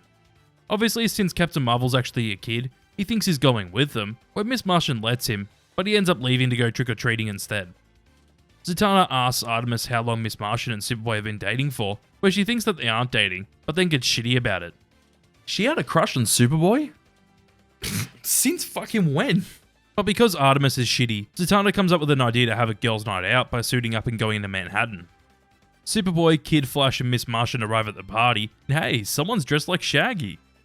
Anywho, all the people at the party get notifications of Martians invading, where they all think that it's a prank. We then go to Aqualad with Robin, Batman, Red Arrow and Red Tornado, as Batman asks if he thinks that there's still a mole in the team. Aqualad doesn't think that there is, as they would have betrayed them already, where Red Arrow isn't convinced since Artemis isn't Green Arrow's niece. Batman's worried that it could be Superboy without him knowing it, and after Red Arrow mentions that Miss Martian could be the mole, Aqualad reassures them that he thinks that none of them are the mole. We go back to Artemis and Zatanna as she tries to get Artemis to talk about Superboy and Miss Martian, as William's watching them both from afar. We then see the two as they stop criminals in Manhattan, and after beating some of them as they're trying to jump a woman, William blows up their bikes and approaches the two. This guy's just an edgelord, but it's a cool entrance. He ends up fighting them, as he will use them both to learn how to beat Zatara and Green Arrow, where some woman in a cloak tells them to follow her. They end up doing so as they don't have much luck fighting William, and when trying to catch up to her, she can't give him any information. William catches back up where the two try to catch up to the woman in the cloak, as we see the party lose power, where Superboy finds out that all this is a prank. Back at the fight, Artemis convinces William to fight her without his toys, as he ends up avoiding all of her moves and easily defeating her. They see the woman in the cloak again, and when they catch up to her, she disappears, as William stops them because they're apparently at his place. We go out to the party where Superboy, Kid Flash and Miss Martian decide to prank the kid that's doing the prank, ironically named Marvin, as Miss Martian disguises herself as Marvin the Martian. I see what you did there. Honestly, quite clever. Marvin shits himself and runs back into the gym, as the three of them reveal that they've pranked them all. Then we see Artemis as she's tied up, but William wants to know how she knew where he lived. She mentions that it was that sidekick of his, where he says that he doesn't have a sidekick. Speaking about it though, she frees Zatanna, as she realizes that the woman is possibly William's sister, where they all end up getting out, where William starts to see her. Artemis and Zatanna get out the back, as they see William's sister's grave, where her ghost comes out and gives them Harm's dagger. William catches up as he reveals that he had to kill her to have a pure heart to be able to use the sword, but the ghost comes out and takes his power from him, where the two of them stop William. Ayo, William Afton murdering children? Not quite. The ghost goes back into her grave, as Artemis says how could someone do that to their own sister, and as Zatanna wants to tell her about the secrets, she says that she has none. The episode ends as the two realize that the last thing that Greta saw was the sign of the store that says secrets, and that's why she was saying secrets all the time. You know, this episode would have been much better if Artemis actually grew as a character and learned to talk about her secrets to the team, but this episode's solid. Yet again, nothing amazing, but I actually like the twist that William killed his own sister to be able to wield the sword of Beowulf. It's quite dark, but it's something different to this show and I like it for that. I don't know though, these episodes just aren't doing that much for me. They're still good, but nothing to absolutely rave about. Goes above School, but below Revelation.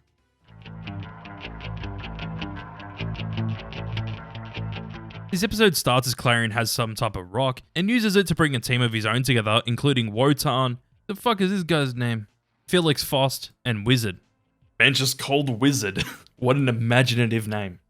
From there, they do some kind of spell as we see Superboy and Miss Martian come back with supplies. As Batman, Zatara, and Red Tornado are moving the supplies, Artemis brings Zatanna with her, as she's considering joining the team, but Zatara won't give her space.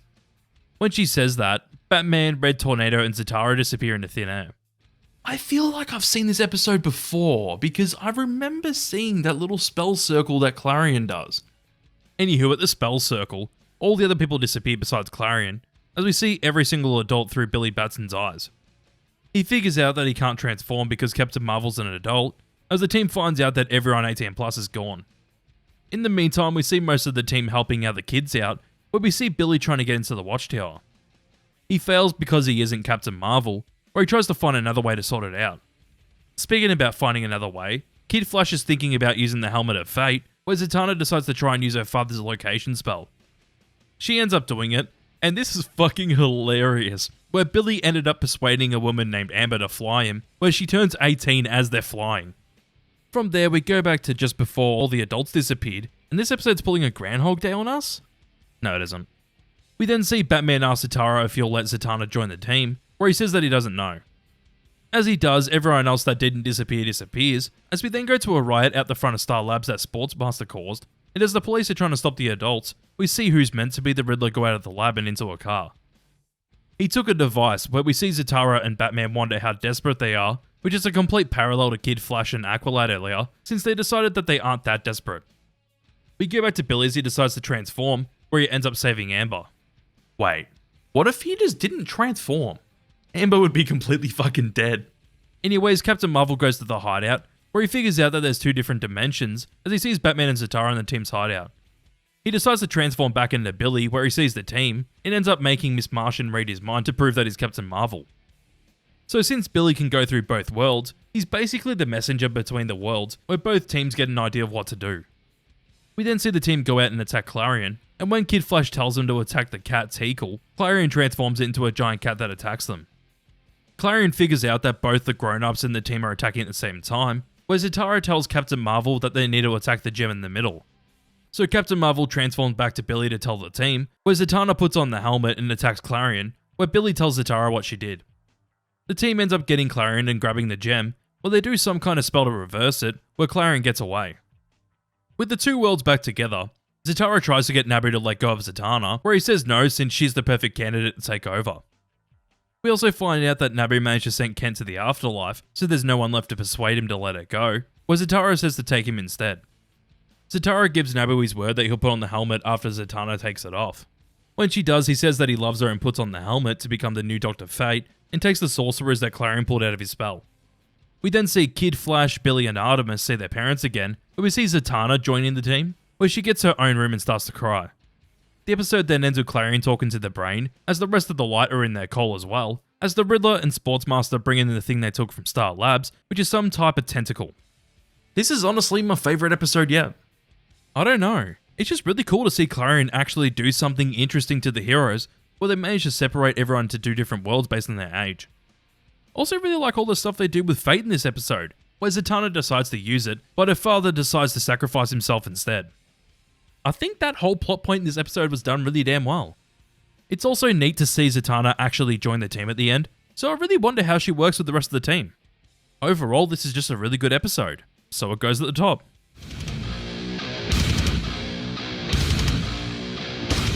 Cold Hearted starts with Wally waking up on his 16th birthday as it's snowing outside, where he goes down and has his breakfast.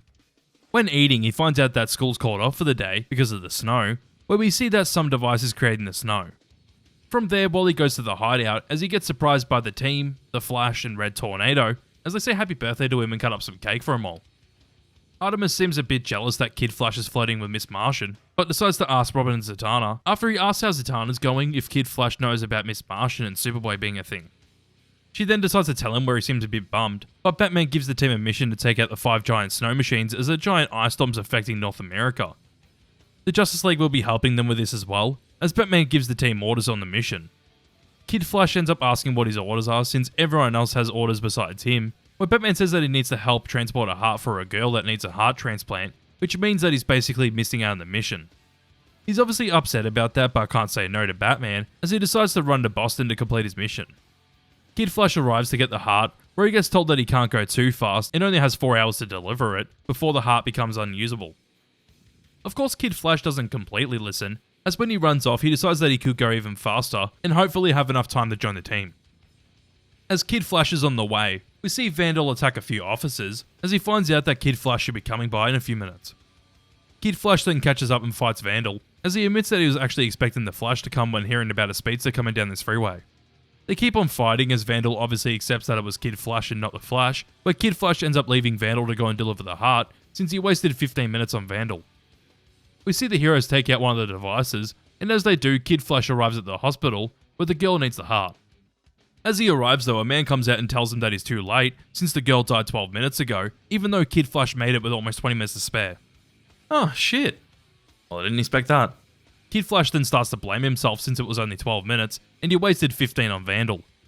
The man takes the heart since they might be able to use it on someone else. When he takes it, Kid Flash sits down in the hospital where 3 doctors come out asking where the heart is. Kid Flash explains what he was told, but the girl's still alive as he realizes that he was conned. He goes after the man as he goes down the elevator and manages to take the heart back, but when he does, Vertigo gets Kid Flash down, where he starts to understand that he's behind all of this because if the girl dies, he gets the throne of Vladivar. Kid Flash ends up getting Vertigo to monologue, where he ends up getting the chance to attack him and eventually take him down and take the heart to the doctors. When he does, he passes out, but we find out that Queen Perdita was the person Wally was given the heart to, but also that she apparently died on the operating table, as Ara says this on the news. Wally then wakes up in a hospital bed as Vertigo tells him that he's king now, but reveals that she's still actually alive and has a recording of what Vertigo said about his plan to get rid of Queen Perdita, where she accuses him of high treason to the crown. He tries to attack her, but Wally stops him, but the 2 men take Vertigo away, as Queen Perdita thanks Wally for helping her with the plan.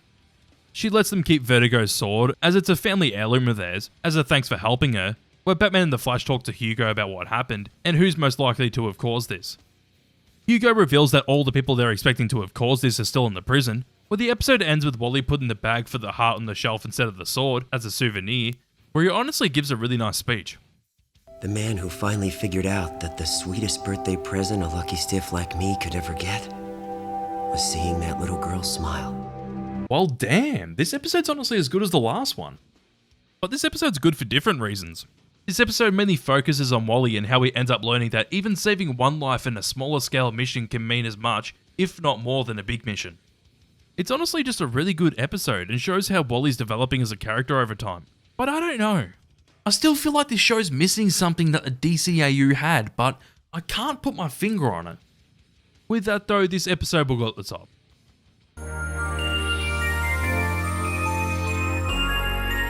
Image starts as Batman shows Green Arrow and Black Canary some training footage of Superboy and her, where she kisses him after she knocks Superboy down. Black Canary tries to explain that it isn't her, but Batman tells him to keep watching it as it was actually Miss Martian kissing Superboy. Oliver laughs, but they end up explaining that McGann doesn't know that things are different here, but Canary decides to talk to her about it. Black Canary tells her just to be herself, but she gets kinda defensive, but as she does, Batman asks for the team to come in for a mission briefing. He explains that Kurak and Bialia have united, as both the leaders are now working together, with Queen Bee ruling Bialia, and will reunify in 2 days. Batman shows them that the leader of Kurak is stepping down because she'll take over, where the people of Kurak have been protesting, but the military is stopping the protests. Batman's suspicious about what's going on, and wants Robin to lead the team, since Aqualad's busy helping Aquaman. The team then go to Bialia to see the military walk in with tanks, as they cause the stampede of buffaloes, where the team goes to stop them and save the people. Also, I don't know if it's just me, but this kid sounded exactly like Jimmy Neutron. It isn't Debbie, but I thought it was kind of odd. Wait, that's fucking Gumball Waterson, isn't it? Makes sense. Anyways, the kid's mother tells them that they've made things worse, since because they saved them, they might be a bigger target, as they introduce themselves as Garfield and Marie Logan, as Miss Martian knows who she is and is a fan. Marie's an animal wildlife expert, as Garfield takes Superboy, Kid Flash and Robin to his place, as Miss Martian helps Marie fix the fences. Miss Martian seems to be really obsessive over Marie, where she tells her that she isn't like what she is on the show, and when making their way back to their house, they get attacked by a plane. Garfield ends up in the barn where he gets shot at and gets knocked out by an explosion, where Miss Martian grabs him, as the team then take out the planes. That night we find out that Garfield's in shock and needs a blood transfusion ASAP, where Miss Martian thinks that she might be able to morph her blood type into what they need to save his life. Whilst Robin, Kid Flash and Superboy are waiting for Miss Martian, they find out that Megan based her human looks off Marie's character Megan, the show called Hello Megan that only lasted one season. As they're watching the pilot after finding out that Megan named Superboy after Connor in the show, they see a news report about the two countries merging, where they see that Dr. Simon Jones is back. They figure out that he's controlling the leader of Kurak to merge with Bialia, since he works for Queen Bee, and as they find out from Marie that Garfield's stable, the team try to go and stop Simon. When they try to, they get attacked by men where Miss Martian manages to fight Simon, where he decides to use her fear of her identity against her, as she turns into her true self. Honestly, this transformation scene's really cool.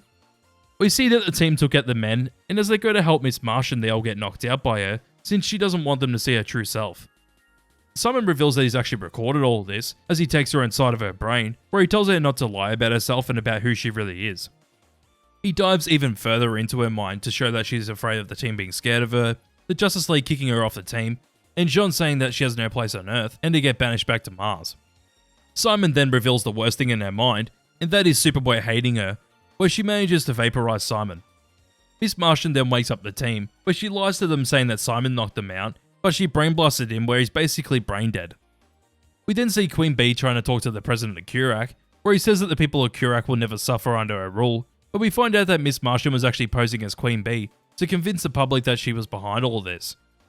Bruce then decides to help the president of Kurak with funds to help the country, where Kid Flash ends up getting Miss Martian to talk about the show, where she explains that something clicked when she watched that show and decided to adopt the main character as a human form. Robin then asks what she looks like, as she shows her Miss Martian form but bold, where Superboy says that he will love her no matter what she looks like, where she says that her Miss Martian form is who she really is inside. Marie says that she's honoured that she took up her character's appearance as her human self, and when Miss Martian goes back to Garfield, Queen Bee's waiting for her. She tells her to be quiet, where she reveals that Garfield will hurt himself if anything happens to Queen Bee, but says that her performance as Queen Bee was a bit over the top and wasn't perfect like Megan. Queen Bee then tells her that if she doesn't cooperate with her, she'll end up revealing her true self to everyone. Shit, I actually really like this episode a lot. The only thing really weighing down this episode is the stuff not really involving Miss Martian, because her development as a character and actually seeing her true self is great. It's by far the best stuff in this episode, but I really couldn't care much about Garfield and Marie, or even about the mission of stopping Queen Bee from taking over Kurak. At least they brought her into the plot of Miss Martian and her true self at the end, but I honestly think that they could have done that earlier with her being with Simon when he sees her true self in front of his own eyes. If you ask me, these past 3 episodes have been the best so far. They're honestly kind of hard to rank, but because I have to put this somewhere, it goes above Homefront but below Misplaced.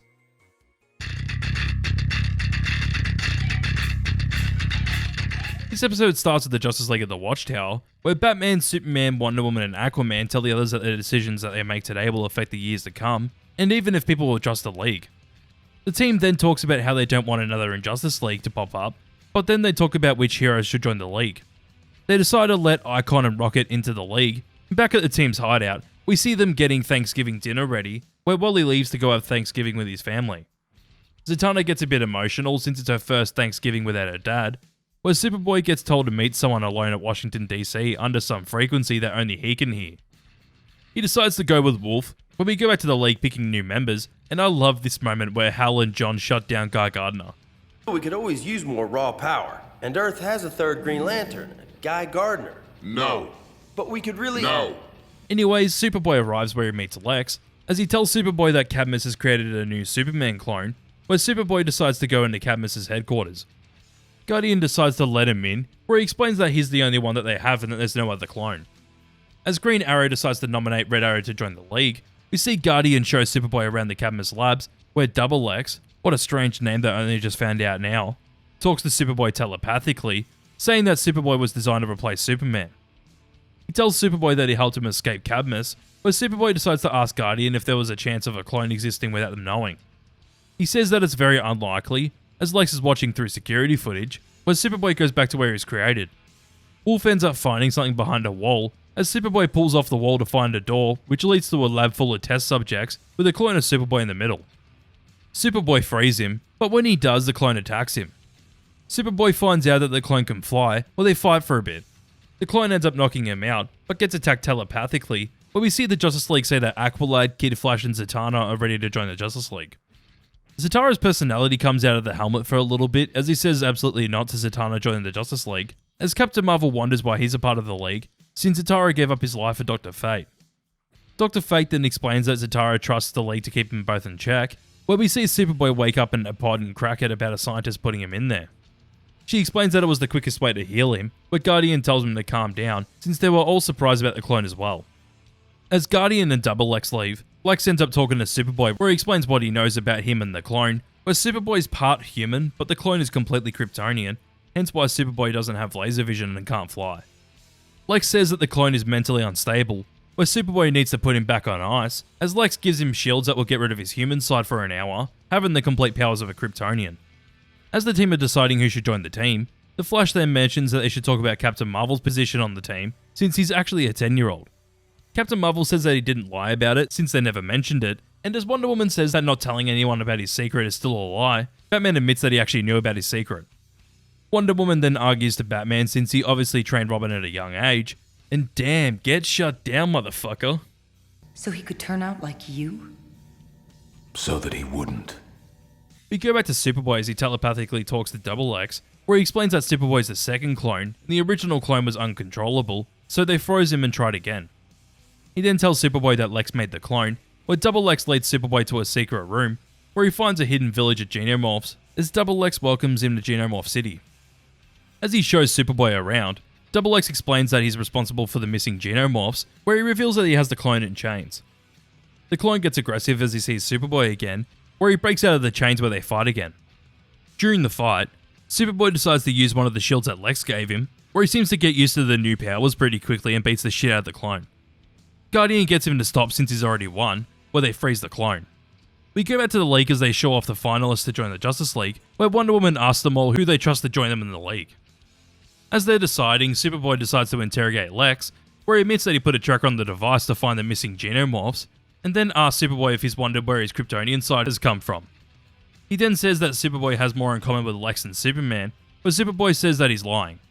Lex gets in his head by saying that Superman pushes him aside because he sees the world in black and white, and possibly thinks that Superboy can't be good because he was made by the bad guys.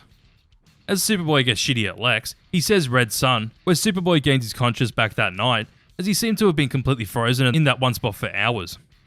Superboy wonders what else he can make him do, but the League then gathers the votes for who should join the Justice League. Okay, I like how these past few episodes have just focused on one character to develop them more, but this is probably the weakest out of these past few episodes. Yeah, they definitely aren't bad at all, but Superboy just isn't that interesting of a character.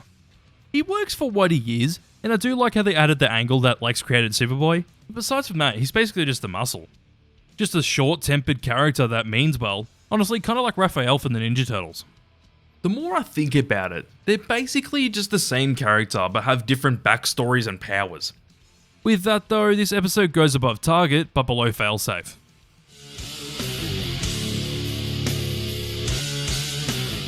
Insecurity starts with the Spider-Man ripoff named Black Spider that we saw in one of the earlier episodes, swinging through Star City, where he grabs a man out of his apartment.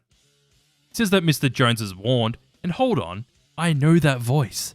Let me just have a look and... oh shit, I thought so. How clever. I think that this is the first instance of a Spider-Man voice actor playing a different version of this character. And hey, it even happened in Invincible this year as well. Same voice actor too. Anyways, Mr. Jones reported on something that Black Spider didn't want him to report on, as Artemis and Green Arrow save him from falling to his death. They shoot at Black Spider, where we see Sportsmaster break into Belle Reve Penitentiary, and when in there he frees someone, as we go back to Artemis and Green Arrow as they get Black Spider caught in a net. Artemis says bye to Green Arrow as she goes to the team's hideout, where Red Arrow talks to him as they decide to go on a mission together. When they do, we see a truck full of toxic waste being taken out of the penitentiary, as Sportsmaster and Professor Ivo are hiding in the truck. From there, we see that Red Arrow and Green Arrow took down some crooks, as Green Arrow says that he's made the team, and could potentially join the League in a few years if he sets a good example in the team first. We then see Artemis talking to her mother about what happened, but she knows what she's doing and is proud of it. She then says that she's worried about Artemis whilst in prison, and oh shit, she was Huntress? Well, I guess so, but Artemis cracks it after Huntress said that she begged Batman to keep her on the straight path. She says that she's taking it all wrong, but Artemis storms out where we go to Sportsmaster and Ivo meeting up with Clarion. Clarion doesn't want him there, but they end up agreeing to work together as we go to Artemis arriving at the hideout, where Green Arrow tells her that Red Arrow is joining the team. He then gives the team a mission to go and find out what Sportsmaster's up to, and wants Kid Flash, Aqualad, and Red Arrow to see what he's up to, but Artemis insists and says that she's joining them on the mission, as she has the most experience with Bioship. On the ship, Wally honestly gives Artemis a nice chat, as he reassures her that she has nothing to prove, and she's already proven to them why she's needed on the team, where we go to Red Arrow and Aqualad, as Red Arrow tells him that he joined the team to find the mole. He obviously suspects Artemis, but we then see them watch over Sportsmaster as he takes a speedboat. He ends up waiting for a train, and when Artemis gets out of Bioship, Cheshire confronts her, and when doing so, Red Arrow restrains her. Sportsmaster hears her talking to them, where he tells her to keep him busy, where she fights Red Arrow and Artemis. After kissing Red Arrow, Kid Flash comes in to help them, and when Red Arrow tells Artemis to put a tracker on Sportsmaster, she says that she's out of range, but Red Arrow just does it himself and goes after him. Well, that totally isn't sus at all. Anyways, Aqualad and Red Arrow go after Sportsmaster, but Sportsmaster ends up stopping them both and taking the tracker off the boat. We go back to Artemis and Kid Flash as she lies about putting a tracker on Cheshire's sword, but instead puts it on the train passing by. They all talk about what happened, where Artemis gets annoyed at Red Arrow and tells him to follow Cheshire, where she ended up actually having another tracker device on her as she walks away. We then see the villains in the factory where they decide to free the tentacle thing, as it ends up being some kind of device as Clarion's doing something with it. Artemis then runs into Cheshire, as it turns out that she wasn't lying about the tracker on Cheshire's sword, where she knows that Red Arrow put a tracker on Artemis. Cheshire shows her the security footage, as Red Arrow is going to get jumped by Sportsmaster, where Artemis blows up the door to show Red Arrow that Sportsmaster's on the roof. As they're fighting, we go back to the others as they get into Red Tornado's room and find a robot body, as Red Tornado comes in and explains that the human robot will be his alter ego because he wants to walk along and interact with normal people. I do like this moment where Zatanna puts pants on the robot unexpectedly. We go back to Artemis as they're all fighting the villains, where Artemis finds Ivo, Clarion and the others, as Clarion makes them all get away with a spell that turns them into ice. They then get back to the hideout as Aqualad tells the others that they failed, where Red Arrow cracks it at Artemis because he thinks that she's hiding something from them. He also mentions that the real Ivo's been in Belle Reve the whole time, and the one they were chasing after is a robot, where Kid Flash tries to defend her. Red Arrow tells him that she intentionally sent the others out on a wild goose chase so she could actually take down Cheshire herself, where Wally finds out from Artemis that she actually did that. Wally gets shitty and walks away, where Aqualad says that he's going to report to Batman, where Artemis returns home to see Sportsmaster in her room. He tries to get into her head by asking what if the team finds out about her past, where we actually find out that Sportsmaster is Artemis' dad. Well, yeah, I can see it now, but I honestly didn't even think about that. Oh, so that's why Cheshire's doing the stuff she does, because her dad already does it. Well, anyways, the episode ends with saying that she can't fight who she is, as she belongs to them. Shit, the end was the best part of this episode. Yeah, I really like the twist that Sportsmaster's her dad, and the fact that she has quite a few ties to the villains that the team are facing. I just wish that this thing was explored sooner, since it was obvious that Artemis had some kind of connections to the villains. The rest of the episode's good, and I do like seeing Red Arrow in this episode, because I honestly really like his character. I think that he really works in this show as someone that's trying to help the team by exposing the mole, since he knows that Artemis is the mole in the team. With that too, it's so obviously Artemis, so I really hope they don't do a bait and switch on us. But with only 3 episodes left in Season 1, let's find out.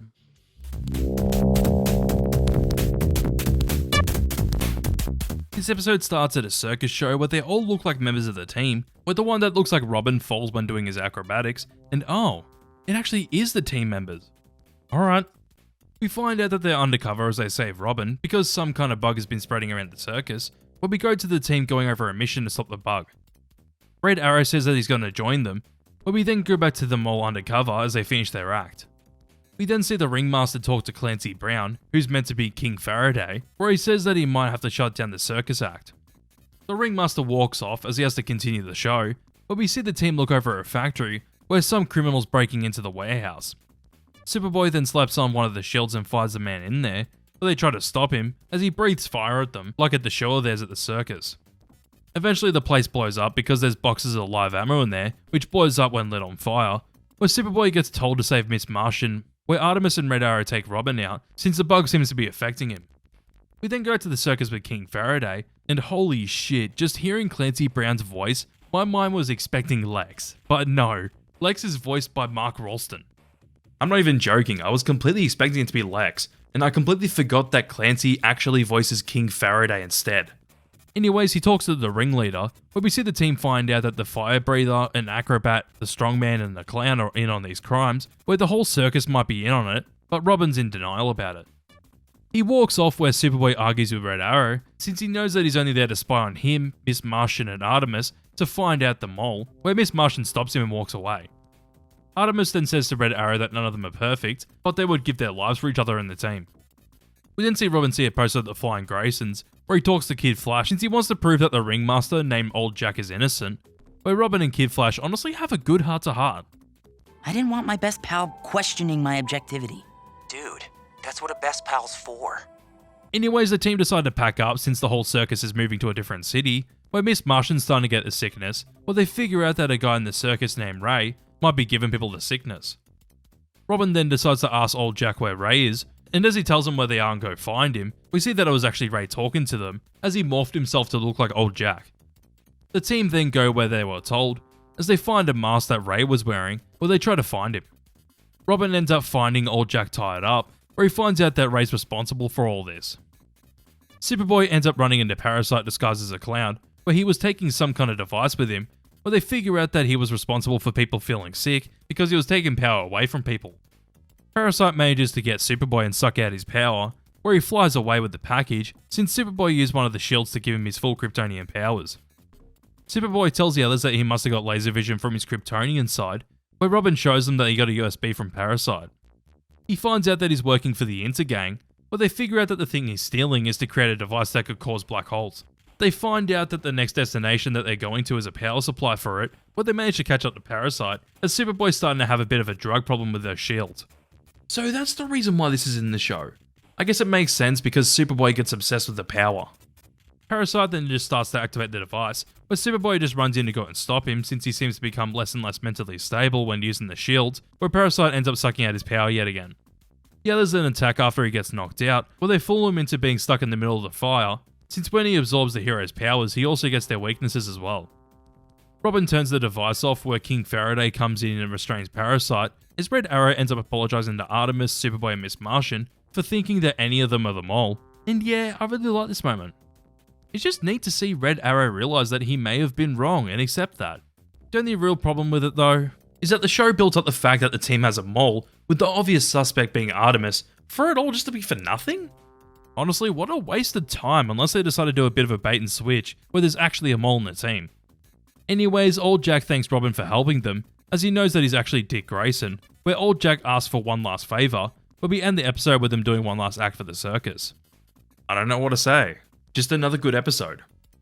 Nothing amazing at all, but out of this episode, I really hope that we do get to see a conclusion to what's going on with Superboy, and his use of the shield. I really don't have much else to say since the episode itself was pretty standard for this show. Goes above Revelation but below Terrors.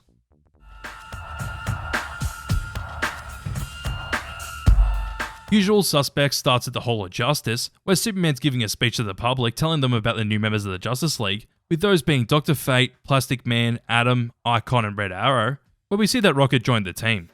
Also, one thing I've noticed is that why does this show use the DCAU Justice League logo for the Justice League member cards? I just find it odd since they're in different universes, so why wouldn't the Justice League have a different logo? Oh well, WB must love to recycle. We then see Rocket complaining about Icon being in the league, where we then see Batman, Black Canary, and Red Tornado going to show Icon, Red Arrow, and Plastic Man the Watchtower, where they find out that the team of heroes have left the room.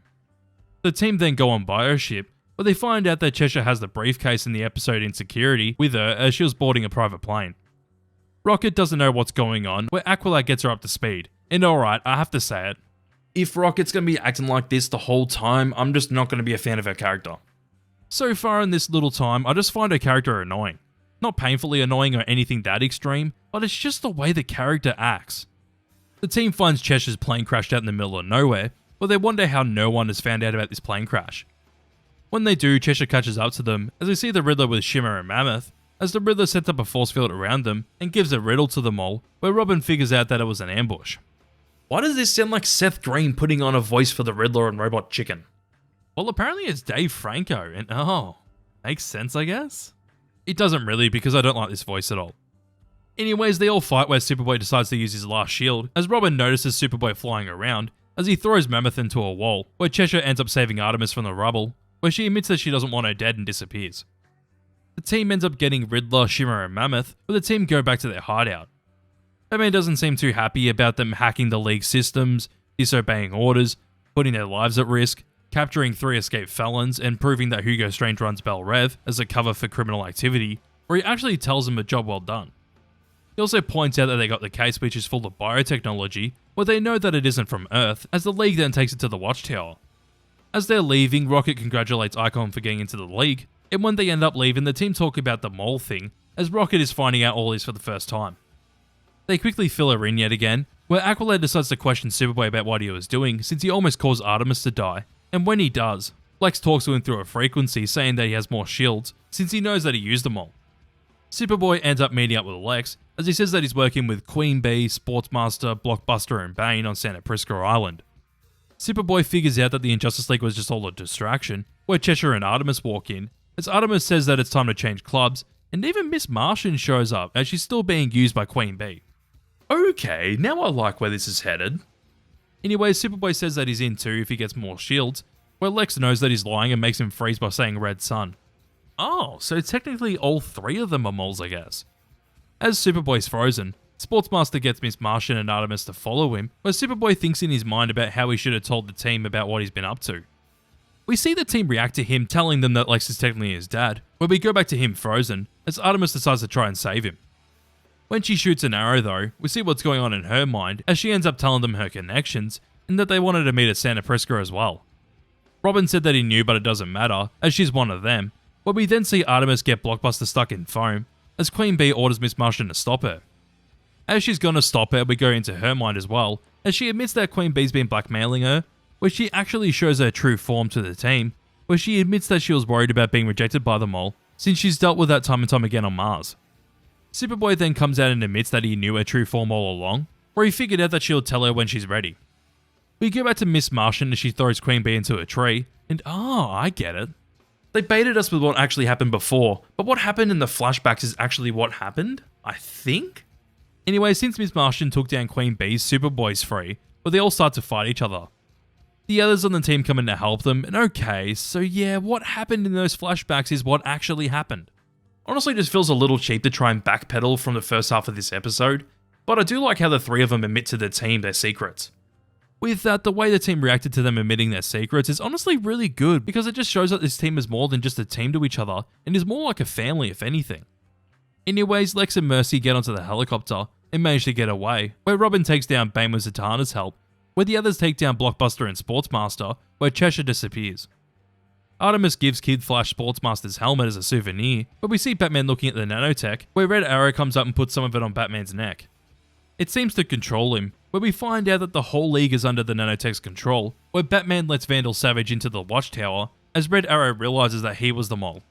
Well, holy shit, I didn't expect that, but the ending was awesome. To find out that Vandal was behind all of this all along is honestly quite neat, and shows what a big threat Vandal will be in this next episode, with him having full control over the League. With that too, it's a massive surprise that Red Arrow was the mole all along, but with that though, what if Red Arrow didn't make it into the League? Literally, if Red Arrow didn't make it into the League, what would Vandal have done? Take over the team where the Justice League could just beat them anyways? I don't know, but I really like this episode a lot. I really like all the character stuff in this episode. Obviously, the secrets being revealed to the team is great, but the only real negative thing about this episode is that it has to backpedal a bit just to say, nah, what happened earlier in this episode didn't happen, just to show that the heroes actually ambushed the villains on Santa Prisca. Even then, you can brush those things aside because the rest of the stuff in this episode's honestly great. Goes above Image but below Misplaced.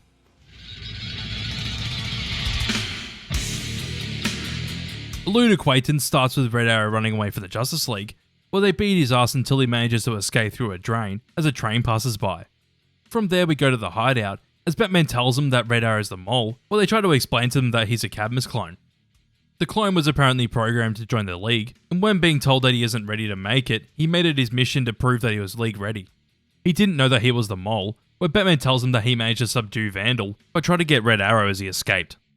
Okay, if that was actually the case, then why not show Vandal being taken down in this episode? Anywho, Red Tornado says that Red Arrow is a fugitive, and that the real Roy Harper might be dead, where Batman tells them not to try and find the real Red Arrow, since he's the League's responsibility now. Batman leaves, and when Aqualad tells the others that they're going to go find him anyways, Red Tornado shuts down, where they find out that something is going on with the nanotech the League took from them. Aqualad, Artemis, Miss Martian, and Superboy decide to find Red Arrow, where Zatanna comes up with the idea to download Red Tornado into his human body. When they do, Black Canary comes in telling him to stop, but when she does, Red Tornado's in the human body, where he tells the team to get out of there now where she attacks. They manage to knock her out, where Red Tornado tells them to get out of the cave as soon as possible, where they manage to get out of there just before Icon, Dr. Fate, and Captain Marvel come to the cave. We go to the others as Aqualad finds Red Arrow, where he tells Aqualad to tell him who broke his heart, where he obviously says Tula, proving that he isn't being controlled. They take Red Arrow onto Bioship, where he admits that he was the mole, and ends up admitting that he was a sleeper agent to infiltrate the League, where Sportsmaster knew how to control him. We then see Red Tornado telling the others about what Red Arrow had done, since he was in control by Vandal, where Red Tornado managed to set up a program that would shut him off if he tried to infect anyone else with the nanotech. We find out that it's Starro tech, and oh, so that's how they're doing Starro in the show? Interesting, but I kinda like how Starro is, since I like how disturbing it can actually be. Anyways, Red Arrow explains that when his mission was complete, his mind became clearer, where he managed to get out of the Watchtower and only just evade the League. Miss Martian says that she can clear the programming out of him, where she ends up bringing the others into Bioship as well. We then go to the Watchtower as Red Tornado, Red Arrow, and Black Canary arrive, where she tells Vandal that she reinfected the others, but Clarion's there with him, as he says that he knows that none of them are infected. Hal ends up restraining them all, where Vandal infects them all again, as he explains that with his colleagues, he ended up putting people they trust into key positions in their teams, where they could eventually do what they want. He plans to use the League to do what he wants, as he wants to be at the center of the cosmos, while the team sneak their way into the Watchtower. They end up having some nanotech created that stops the Starro nanotech, where they manage to take them out one by one. Eventually we see that Red Arrow, Red Tornado, and Black Canary weren't affected by the Starro nanotech, since they already have the other nanotech in them that stops it, where Clarion pulls out the original League members to fight them. The League takes them out as Vandal decides that they need to kill the three, where the team deals with Dr. Fate, Icon, and Captain Marvel. As Zatanna tries to get the helmet off her father, the team end up freeing most of the League's members, but fight with Superman, Martian Manhunter, Wonder Woman, and Batman.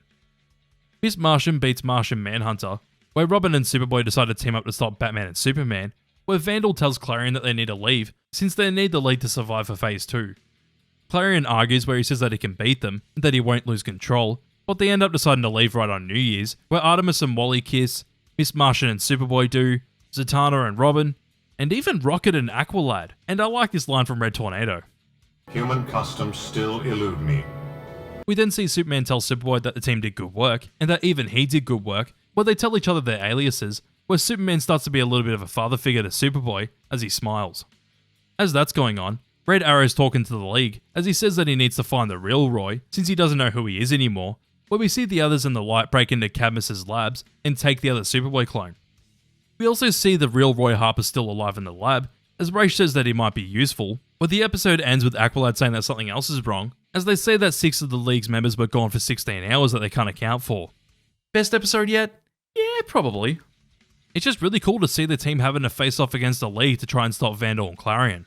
It's sad to say, but I feel like this episode is the only episode that really has some stakes behind it, besides that one with the bad twist ending. Anyways, I have to say but this is probably the best episode.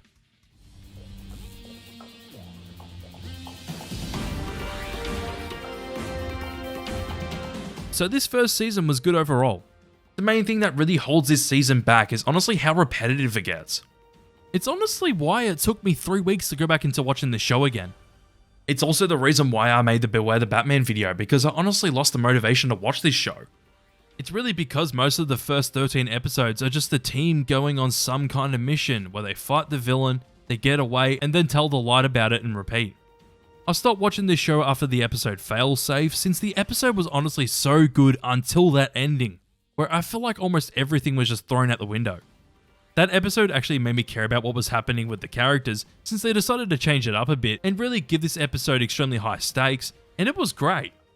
I gotta say, since coming back to watch the show, it definitely gets better in the second half of this season. We do get to see some more character stuff and big moments where a lot of character stuff's revealed to the others, but I just don't get it. I like this show and I do think it's solid, but I just don't have much to say about it, and I feel like I'm missing something that others get with this show. I need to go out and think about this.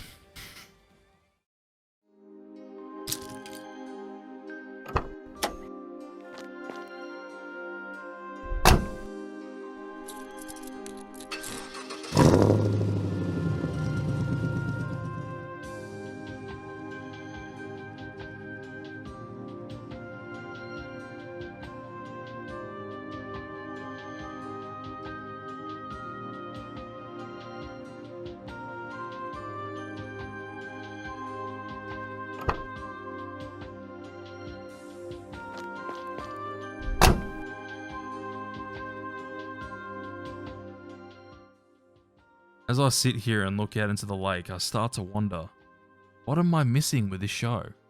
So far it's good, but it isn't as amazing as people are making it out to be. I'm not someone that has high expectations when watching anything for the first time, but with all the people raving about this show, it seemed like it was going to be amazing. What I've heard is that this is the best season of the show, but it's also on par with what the DC Animated Universe did, but I just don't see that. Maybe it's my nostalgia talking for the DC Animated Universe, but no, it can't be. That doesn't make sense because I love shows like The Batman, Batman Beyond, Green Lantern the Animated Series, The Boys, Invincible, and even Todd McFarlane's Spawn. Half of those shows are over 15 years old, but I didn't grow up watching any of them. These shows probably just missing something that appeals to me that might not be the case with everyone. Wait, I've got it! Let's go back to the setup. Well, with that inner monologue out of the way, I've came to the conclusion that the one thing that this show is missing is honestly its heart, as corny as that sounds. Sure, there are emotional things that happen to the characters in this show throughout the first season, but I just don't feel it like I do with other shows that I enjoy. It does tie a little into the development of the characters too, because even though these characters are developed well enough in the first season, I just don't feel for them enough emotionally to really feel and connect with what the characters are going through. The characters in Young Justice are still enjoyable enough because they do have different personalities to one another, and it's interesting to see how they work off each other and clash, but I just don't emotionally connect to them in the same vein as the characters in the DCAU. I know that the DCAU is a massive pedestal to try and dethrone, but let's be honest, when I have other DC animated shows to watch that I absolutely love, I'd rather go back and watch those instead of something I'm completely unfamiliar with. It's good to at least try something new sometimes, and even though I don't emotionally connect to this show like I do with the DC Animated Universe, I do wonder where this show will go with its second season. Let's change up the style as to how I'm reviewing each episode of this show, as to potentially get a different perspective on this second season. So with that, let's start off season 2 with...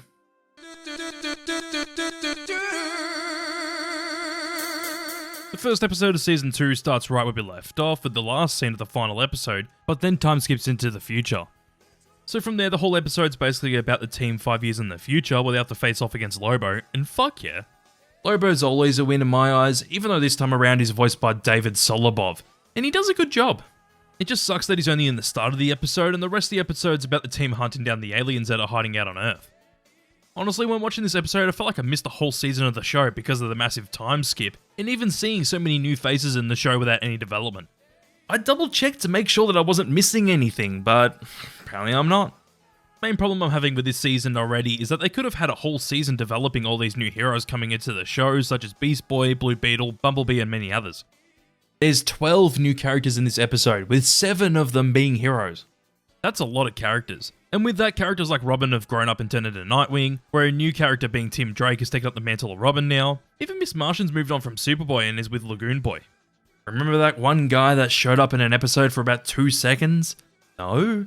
I don't blame you. It just seems so weird to have this massive time jump since there's a lot that could have been explored with all these characters in between the last episode of last season and this. With that though, I do like how Tim Curry voices a character called G. Gordon Godfrey, who hosts his own show and criticises the League. It does remind me of the Justice League show though, since they did that exact same thing in the Eclipse 2-parter. Also like how they managed to tie the last episode of this, with the fact that the aliens that the League are after have made the 6 missing League members wanted criminals in their part of the galaxy, and even have the rest of the League under watch. That obviously makes Nightwing decide that he needs to send their team after the aliens, but we get another moment I like as Zatanna tells Nightwing, Miss Martian, and Superboy that they have an open invitation to the League, but are happy where they are. I do like this episode quite a bit, but it just seems so odd that we're shoved into the deep end with these new characters going on the mission, even though I actually like the 3 main characters that this episode focuses on, with those 3 characters being Robin, Blue Beetle, and Lagoon Boy. I just wonder where this season goes though.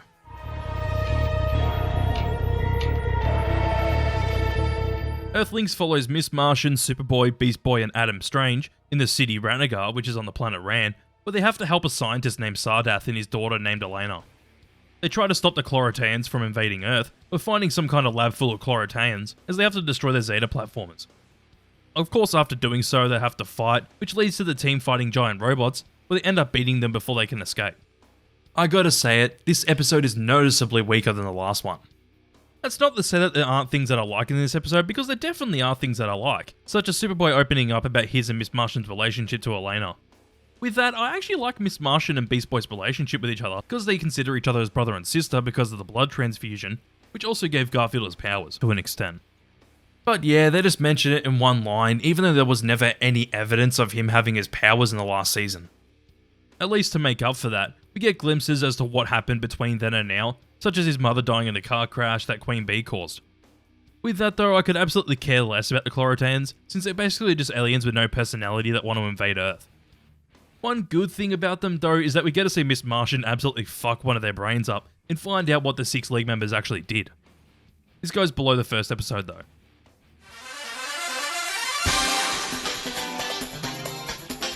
This episode's all about the team hunting down more Chlorotans, as we find out that they're actually working with Black Manta. That's a face we haven't seen in a while. But with that, what a fucking surprise that Black Manta's Aqualad now. It's honestly an awesome surprise, but the issue I have with it is that I wish we saw what the hell happened with Aqualad in between the last season and now. We get told what happened in between season 1 and now, as the characters unmasked Black Manta during the fight, but that's the stuff that we should have seen to really see the character's descent.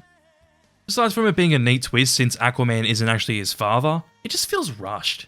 It does make me wonder where Kid Flash is though. Anyways, I like how we see how the Chlorotans ended up on Rann, and also how they actually have another base in New Orleans. With that though, they actually explain what the 6 League members did, as Vandal made him go on a rampage in Rimbor, and after doing that, it brought Earth to the Chlorotans' attention. That's actually really cool. With that, another thing I really like about the season so far is how the team works with the Justice League a lot more than they used to, and seem to be respected more and treated more like equals. Also like that during the fight we get to see how the League members talk to the team members, since people such as Superman and Superboy actually have a good relationship with each other now. Even seeing the League listen to Nightwing as they all have to evacuate the base shows how the League respects the team. The ending's pretty neat where the League decides to go and clear their name by leaving Earth, but I will say that this is probably the best episode so far in this season, but with that, it's just a solid episode.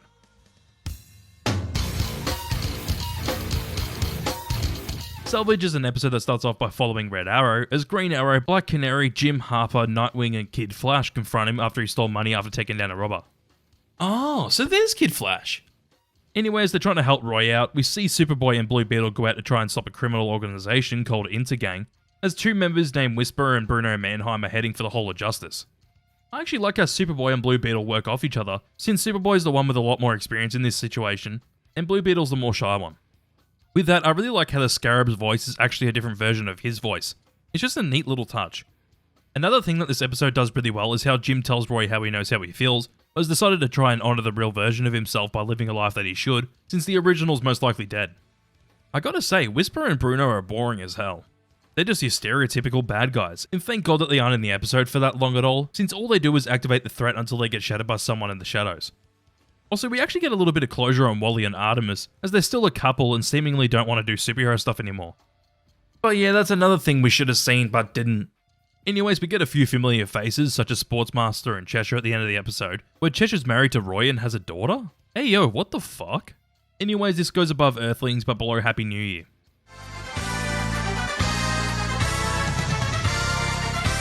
Beneath follows Blue Beetle as he's trying to find a friend of his that's gone missing after he got grabbed by someone when getting off the phone to him.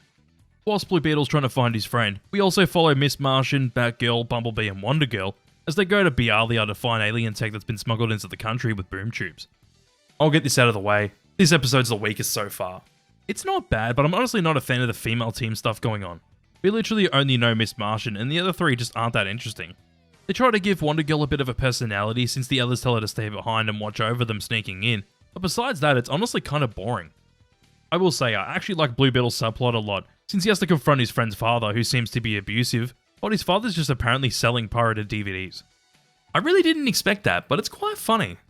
But it all ends up connecting to the plot with the female team members, as Simon and the others actually abducted him and a few other people to do what they're going to do in the future episodes. At least it all comes full circle in the end, as they don't know where they're sending the people to, but I honestly kind of wish that this main plot was more interesting. As I said though, this is at the bottom of the season.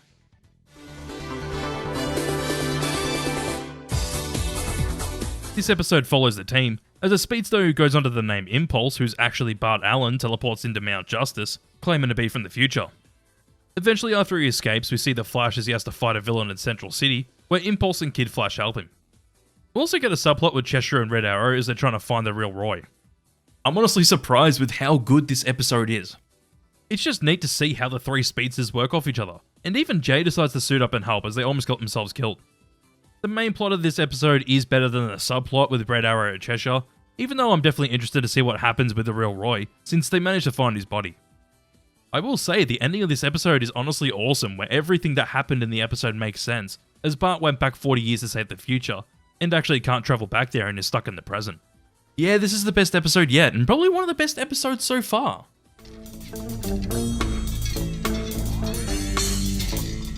In this episode, we follow Artemis as she comes back into the team, as they need her help, and I gotta say, the start of this episode is just a massive what the fuck. You go from her talking to Wally as she's gonna go help the team, to Nightwing trying to resuscitate her. It's good. Throughout the episode, the team have to go and make sure that a satellite launch goes off without any hitches, where Black Manta and his team attack. This is probably one of the best episodes yet. It's honestly just really good start to finish. The fact that Kelder's the one that stabs Artemis is honestly really well done. It also works with making Kelder more of a villain character, since he manages to kill one of the main members of the team. But whoops, they didn't actually kill her and reveal that Kelder's actually working as an undercover agent by working his way up his father's team. A little bit of a cop-out, but I do think it works well. It does make more sense that Kelder's actually undercover since there's no development between season 1 and 2 of him apparently turning evil, but with that, I kinda wish that we actually got a main character death in this show.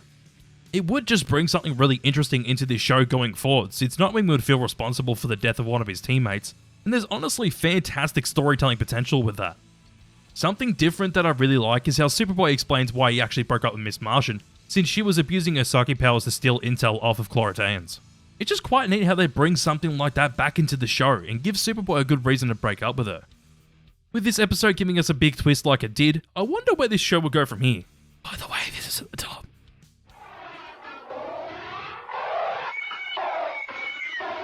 Satisfaction follows the original Roy Harper, as he wants vengeance for what happened to him, as Lex and the Light took him and cut his arm off to perfect their cloning process.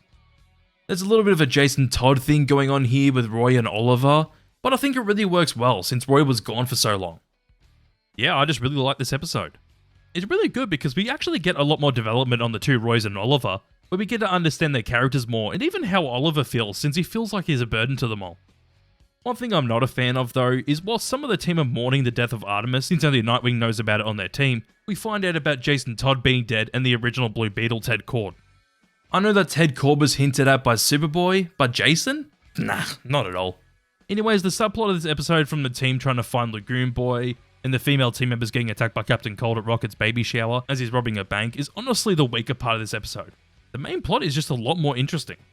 With that too, I like how Lex ends up beating him since he was completely prepared for him to come and get his vengeance on him. It's also neat that Lex gives Roy a choice to blow up Lex's arm and die, or take the briefcase that he offers him, which we actually find out's a robotic arm, as Roy ends up becoming Arsenal. It's just a good episode overall, so it honestly goes above Alienated but below Bloodlines.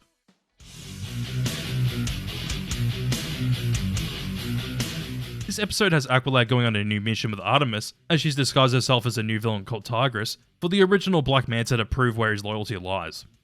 Honestly thought that the Blue Beetle and Impulse stuff was going to be a subplot, but no, it connects to the main plot, as Aqualad and his team attack the two when out, and when they escape they go after him at Mount Justice.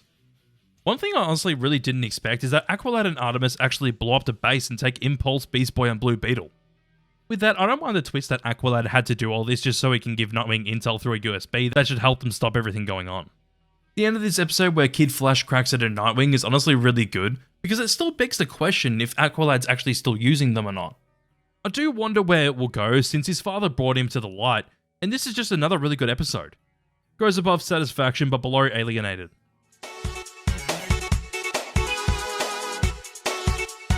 Before the Dawn mostly follows Blue Beetle, as we get to see what happened to him after the last episode, where we find out that the shadow figure we saw a few episodes ago is actually Black Beetle behind this all. The team, well what's left of it, try to sneak onto the ship that the rest of the team are being held in, and damn, this season's honestly a lot better than the first in my eyes. It's just really damn consistent so far. I will say that the best part of this episode is Miss Martian finding out the truth as to what's going on in the moment, when getting into Aqualad's mind, and actually regretting what she did to him after finding out the truth that Artemis isn't dead. I'm glad that things like Miss Martian frying people's brains is coming back, and also even the fact that Impulse went back to the past to try and stop Blue Beetle, since in his future they end up getting control of his Scarab and taking over the world. Things are just developing more and more, and I feel like this season's probably going to get better than the first one.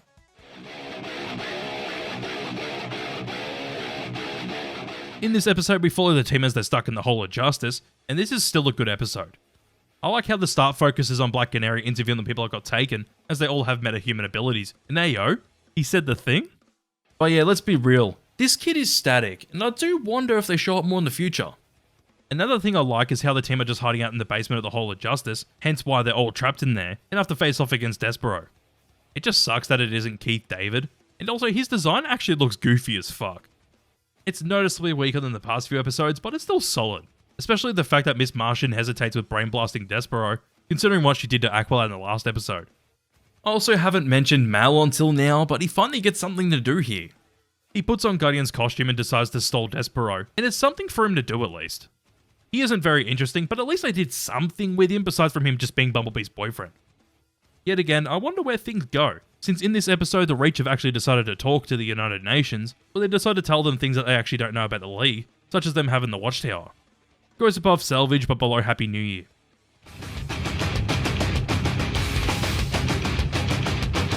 True Colors starts with Adam and Bumblebee as they try to help Jamie get rid of the Scarab, but fail as it's too strong to get rid of.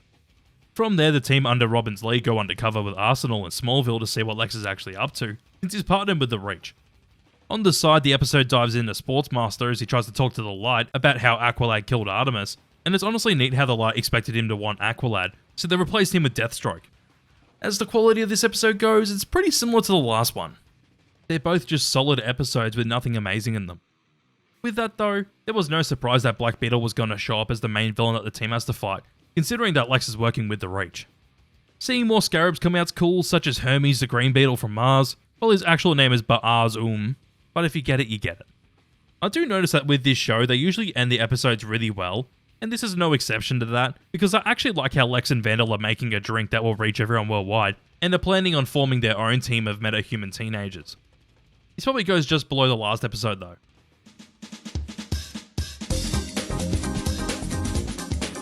The fix pretty much continues where we left off, as Black Manta wants vengeance on Miss Martian for what she did to Aqualad. Whilst that's going on, Black Manta has Simon to potentially repair Aqualad's brain, where Artemis decides to try and get Miss Martian to repair Aqualad's brain instead. I'm actually liking where these episodes are going. It's just neat that this episode really develops the things that happened in the last episode further, mainly with the drink and how they have chemicals in them that will make everyone on the planet addicted to it over the years. With that, this episode honestly starts off really well where Artemis talks to herself about how she wanted to live her life with Wally, but couldn't say yes faster to Nightwing when he needed her help. Surprisingly good stuff. Talking about good stuff, it's awesome to see Nightwing admit to both Superboy and Lagoon that Aqualad's on an undercover mission, as well as Artemis still being alive. To add on to that, it also makes a lot of sense that Superboy managed to connect all of the dots as to why she fried his brain, and the fact that she might potentially kill both Aqualad and Artemis when trying to save his brain. I gotta say, when Miss Martian and Artemis are in Aqualad's brain, it honestly isn't that visually interesting since it's just Atlantis in ruins, but I like the reveal that when Artemis gets to Aqualad that he's completely faceless. Little things like that actually go such a long way since it implies that he actually doesn't know who he is anymore. Even though I don't think that Atlantis in ruins is that interesting, it works by showing that even though everything's broken in Aqualad's mind, they can still fix it all even if it takes a long time, hence the title of the episode. I like the subplot where Blue Beetle tries to get Ba'az to help him have full control of his Scarab, even though there isn't much to it. It just ends the episode on a nice upbeat tone where it actually works, and especially after hearing that Black Manta's gonna kill Miss Martian no matter what. Goes above Alienated but below Satisfaction.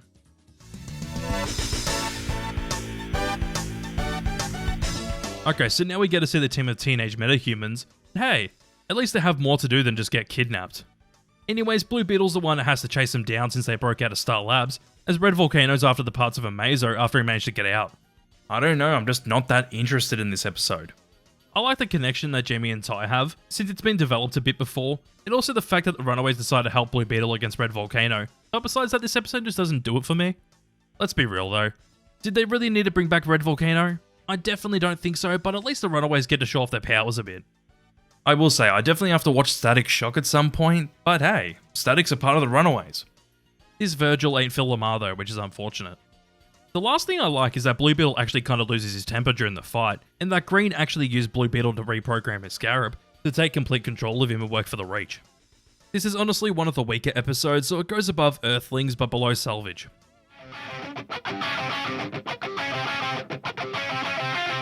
War follows the team as Mongol comes with the War Wheel to take over Earth and the galaxy, after finding out that the Reach is trying to take over it. Ah, so Warworld's just now a giant weapon. Alright.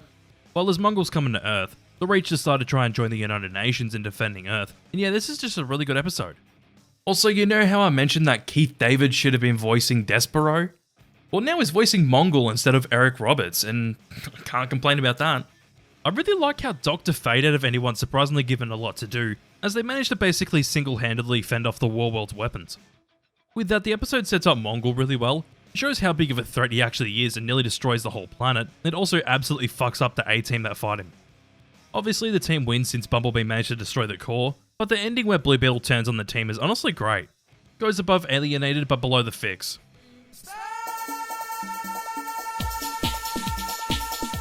This episode goes back to the Miss Martian plot point, as Black Manta's given her 24 hours to live, as Sportsmaster and Cheshire are out for vengeance on Aqualad. With that though, we also get to see what happened after the last episode, where Blue Beetle lies to Nightwing about what happened, since the rest of the team on Warworld had disappeared. Okay, so we just have another really good episode. Yeah, it's just really good. Especially the Miss Martian stuff. It's just neat to see that she's already fixed Aqualad, but the three need to find a way out of Black Manta's sub, whilst also not getting killed by Cheshire and Sportsmaster. The subplot of Nightwing finding out what happens is still good, especially his reaction at the end of the episode when finding out the main plot of this episode is just more interesting in my opinion. Especially when Miss Martian's given all of her abilities back and has to reveal everything to both Cheshire and Sportsmaster, where they decide to help Artemis cover her tracks. All of these episodes have just been really solid overall, and I haven't had much to say about them. But as the episode goes, it's above Darkest but below Bloodlines.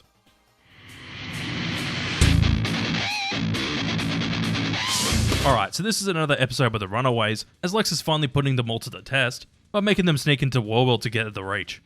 Whilst on there, they actually managed to rescue the team since they were trapped in there after Blue Beetle turned on them.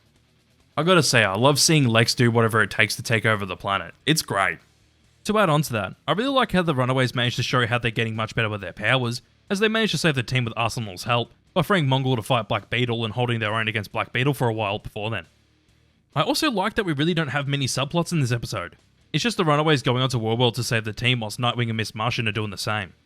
With that, I really like the moment where Miss Martian and Nightwing admit their mistakes to each other. It's honestly just a really nice scene, where they both accept that they've made their mistakes and need to keep moving forward. Actually, there is a little subplot which will probably come into the main plot with the Ambassador of the Reach, as he's basically made Blue Beetle as their mascot and to be the hero. It's alright, but I know it will go further in the future and doesn't get much focus in this episode. Just a couple of small scenes throughout the episode. I gotta say, the ending is neat where Arsenal joins the Runaways and makes them stop working for Lex, as he's responsible for what happened to him and is using them all for his own gain. It isn't anything amazing, but it goes above the Runaways but below Salvage.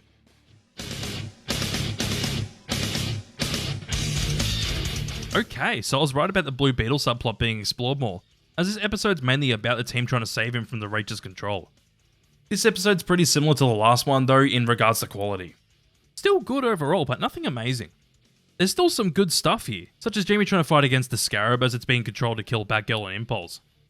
Also, I actually like how Miss Martian cut a relationship off with Lagoon Boy, as she realises that she was only with him because it made her feel better about herself.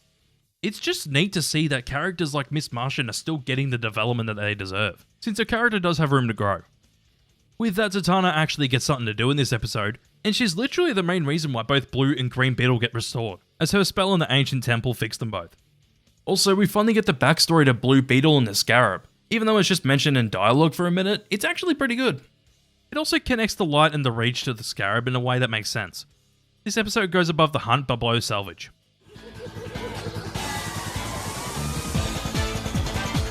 Summit is all about the Light and the Reach coming together to decide what to do with the team and the whole planet. With that though, Artemis's cover gets exposed to them all as the team come in to help her. Yo, I'm not gonna beat around the bush, this episode's the best so far. Yeah, this shit's just really damn good. I like how it starts with the two talking to each other and ends up with them brawling into a fight. But let's get into the best stuff, and it's when Deathstroke fucking shoots Artemis and Aqualad after they're exposed, where Aqualad plays a recording of his where he knows all their plans. Honestly, just the fact that Deathstroke shoots them both was such a twist, and it just keeps on going with Aqualad revealing their plans, and with that they clash with one another. I gotta say though, the twist that Artemis and Aqualad are still alive as Miss Martian was actually Deathstroke was kind of expected, but it works really well considering that the team was going to ambush them anyways. Also, damn, Black Beetle took over the Reach like that? Yeah, he did it pretty damn easily thanks to Blue Beetle. Lastly, I wonder how the last episode will go since Vandal and Clarion took control of Warworld, and Black Beetle wants to destroy Earth. So yeah, this episode goes at the top.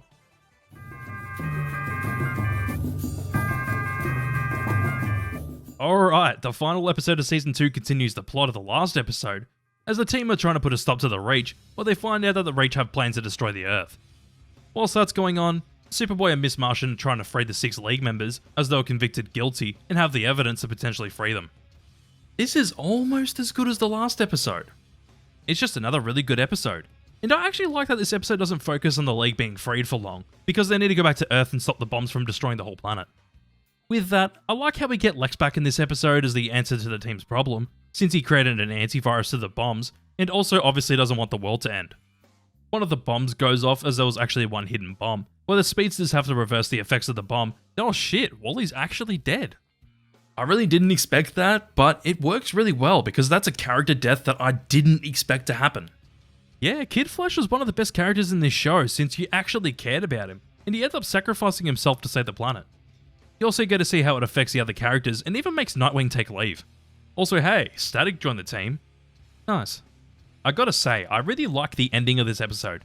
And holy shit, Vandal partnered up with Darkseid? I really hope that this holds up in the 3rd season. As this episode goes, it's above Depths but below Summit. With that, let's finish off Season 2.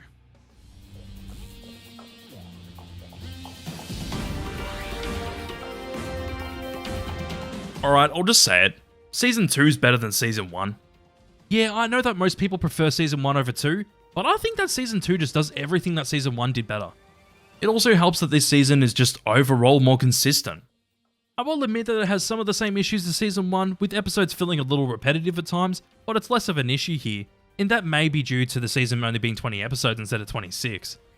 I honestly think that's why I like this season more, is because it feels like it doesn't have to stretch things out to fill in the gaps of the main plot development with stuff that isn't interesting. This time around, because the plot was actually moving forward at a good pace, I actually wanted to keep watching this show for once.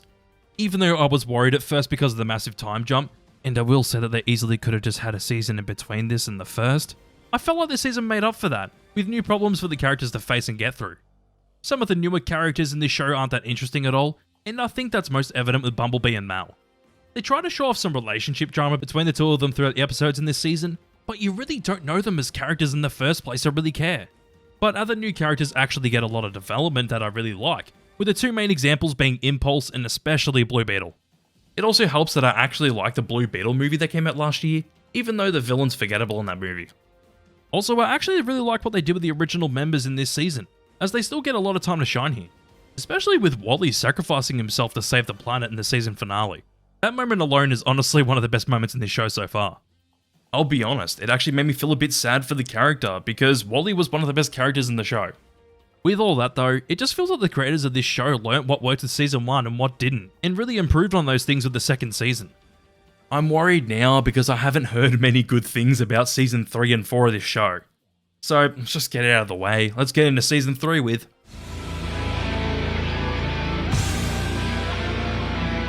Okay, so before I get into the actual episode itself, this show actually got cancelled after the second season. Yeah, and you would think that this would be due to low viewership or something at Cartoon Network, but no. The actual reason was because the toy sales were poor, and they weren't providing enough revenue for the toy makers Mattel. At least the show was lucky enough to come back after the first 2 seasons were very successful on Netflix, and fans were campaigning for the show to come back. Of course, fans were lucky enough to get another 2 seasons, with this one premiering on DC Universe in 2019, another 6 years after the show's cancellation. Lastly, I noticed something with all the titles in these episodes of this season. Prepare the anti-life equation? Very clever. Anyways, Prince Azul follows the team after yet another time skip. Yay! Well, at least it's only a 2-year time gap now, but a lot's still changed in those 2 years, such as Miss Martian looking like this now. I guess it makes sense because she wants to show that she's actually a white Martian, but with that, the animation style slightly changed now. Yeah, everyone looks a little different, but we also have new characters in the team, and Aqualad even ended up becoming Aquaman. Now that's a change I fuck with, and I hope we get to see how he became Aquaman. Anywho, the episode follows Nightwing as he goes around trying to put a team together to stop some meta-human trafficking going on in Markovia. This episode's pretty damn good. Yeah, it's pretty damn good, but I have to say that the first half is better than the second half. especially with how the League argues with each other about what happened at the start of the episode on Ran. With the arguing, Batman, Green Arrow, Plastic Man, Black Lightning, and 3 characters we've never seen before, being Batwoman, Hardware, and Katana, actually resigned from the League. They all have a plan of their own that Batman's in control of besides Black Lightning, but from there it's just Dick and some of the heroes trying to save metahumans. One thing I've noticed is that there's a lot more blood in this season already, and personally, this kind of just takes away from the show because I find it more interesting when shows try to push the boundaries of their ratings instead of going completely off the deep end and just going, nah, blood and guts, go for it. Hold on, this is only PG? How? Well, considering the last 2 seasons, this tonal shift is just jarring. I'm definitely interested to see how this season goes, especially considering that Superboy and Miss Martian are now engaged, and that Black Lightning's not able to use his powers, and he's trying to give it all up, but gets persuaded to help Dick out in the end. Also, I kind of like these credit sequences where something's going on in the background as they have the credits roll. With that, I actually like this episode.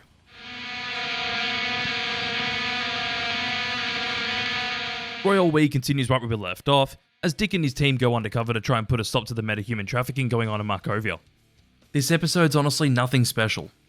These episodes seem to be getting darker and darker as we see the villains burying dead metahuman children, and that just supports my point that this season just feels a bit too dark. It would work if this show was already dark beforehand, but as I said before, this just feels like tonal whiplash coming from Season 2 to Season 3. Also, I honestly laughed so hard how Black Lightning coincidentally fucked his back on a rock in the water when getting away from the hospital.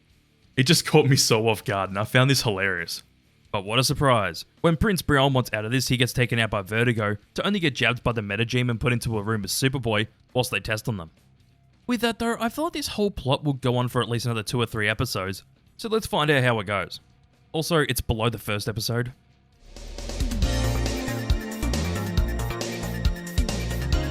The episode yet again continues where we left off, as Brion and Superboy have to escape Vertigo, as Dick, Tigress, and Black Lightning have to help them out. Of course, we find out that Brion's brother Gregor is behind all this with Vertigo, and even Baron Bedlam is helping them as well. This episode's definitely better than the last, but it's alright. I don't know, but it just isn't that interesting. I will say that it's smart to have this mission involve 3 of the main team members, but even then it doesn't really make these episodes that interesting. I will say it's kind of interesting to find out that Baron's been a metahuman all along, and ironically try to expose Brion for getting turned into one, and on top of that, I really like Black Lightning as a character. He's one of the newer characters that you actually care about because he wants to stop all the metahuman deaths that are going on. Also, wow, another episode that gets overly violent, but this time it's not just once, it's twice. As cool as these moments look, you can't tell me that these are tonally similar to seasons 1 and 2. Especially the fact that Plasmus, who's actually a kid, gets shot in the brain by some random citizen at the end of the episode.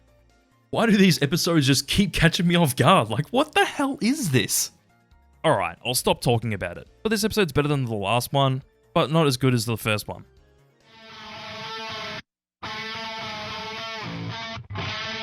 Private Security has Tigress, Superboy, and Black Lightning finding homes for the 2 they rescued on Markovia, as Dick gets a new team together. I like how his team is just the Harpers as they have to stop some crooks from stealing shipment of VR goggles. It's just neat to see how they all work off each other. With that, their mission is honestly quite goofy, but it's treated as such until it needs to be a bit more serious, and even that works since the most serious it gets is the conversation between Will and Dick.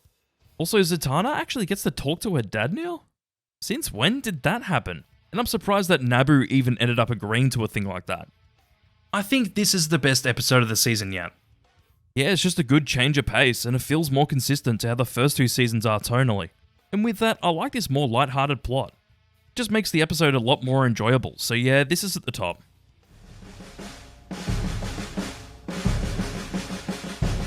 We follow Miss Martian with a team of heroes as they go on a mission to New Genesis to help the Forever people, whilst the other heroes that were on Markovia try to figure out what to do with Brion and Halo. So far with these episodes in the season, there are some things I like quite a bit, but there's also quite a lot of other things that I don't like. For example, I could care less about Miss Martian and the others on New Genesis, but I actually like seeing the others try to figure out what to do with Halo and Brion. I just feel like it was obvious that Miss Martian was going to have some kind of personal connection to this in some way, and we find out that Orion's an imposter, which is actually her brother, and I just don't find that interesting. With that though, Orion sounds like Mr. Bean if he was a long-term smoker that smoked a pack a day for 40 years. Poor Teddy. Poor Teddy. I can only do Mr. Bean, I can't do Orion's fucked up voice. But anyways, it gives her character some type of connection, but she gets past the fact that it's her brother pretty quickly, so there's not much of a personal struggle or anything. Honestly, goes at the bottom.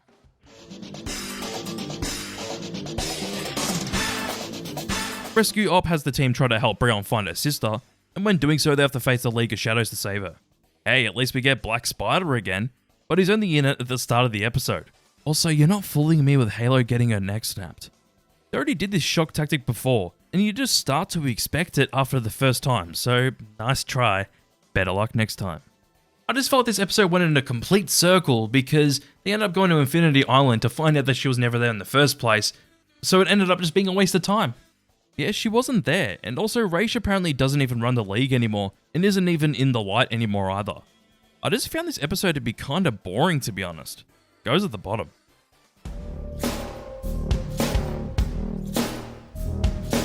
Evolution follows the team whilst aliens yet again threaten Earth, but this time the Justice League are all over the place. One thing I want to get out of the way is that I like how this episode does Vandal's backstory. I think this backstory is really well done, and I actually prefer how his backstory goes over here compared to the DCU. With that, I completely forgot that he's in control of Warworld, but it's cool to actually see Darkseid in this season, as he helps Vandal with taking down the alien invaders since he's fending them off for selfish reasons. Also, holy shit, the aliens are being controlled by Starro? That's interesting, but he gets killed 2 minutes after we find out that information, as Vandal kills Starro himself.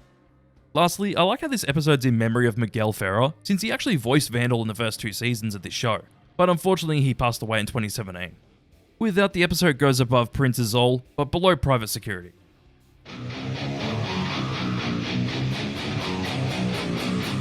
This episode follows 3 different teams of heroes as they're trying to stop the metahuman trafficking that's spreading more and more throughout the country. Alright, I'll get this out of the way, but this line is sus as fuck. Go ahead, zap me! Absorbing lightning's totally my thing. You've never had black lightning before. This episode is solid though, but it just isn't anything amazing. Yet again, there's some cool stuff here and there, but I honestly don't really care about Batman's team of heroes, since they're all just Batman's sidekicks. On that topic, why does Mad Hatter look more like a leprechaun instead of, well, the Mad Hatter? It's just really strange. I do like how all of this is connected together, since the villains have been controlled with Mad Hatter's tech, under Simon Stagg, and how Cheshire let Shade go after Stagg, but it's solid. Goes above Away Mission, but below Royal We.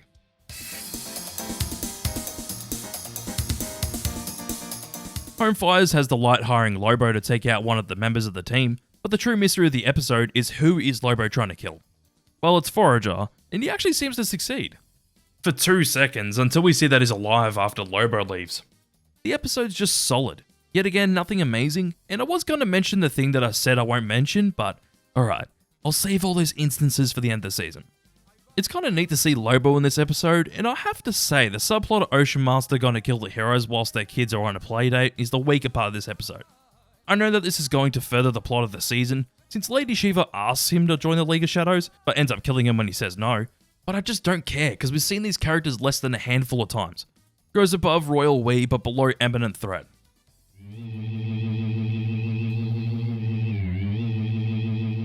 We continue the search for Brion's sister Tara, as Brion's becoming more and more impatient, whilst Batman and his team are actually trying to find her in Santa Prisca.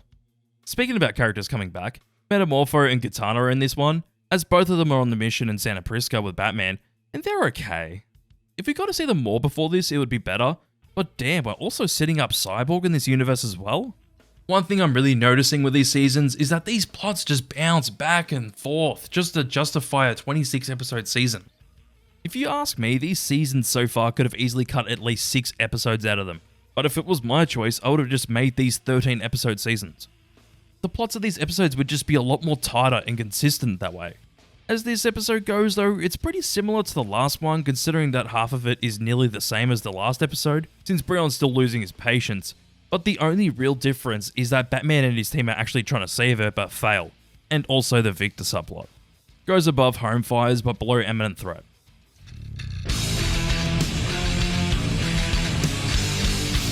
Another freak follows Victor, as his father tries to fix him after he accidentally gets blown up in his father's office, whilst Halo and Forager go into high school. Nah, fuck it, I'll say it again. As much as I sound like a broken record, how is this PG? I'd be surprised if it passed as M. This episode's yet again pretty similar to the last 2. but I surprisingly like how Victor turns into Cyborg, even though I do feel like it should have been developed a bit more. I just hope that it does more in future episodes, since I think there's potential with that, since he so desperately wants to go back to his previous life before his father used the father box on him. Better than exceptional human beings, but below imminent threat.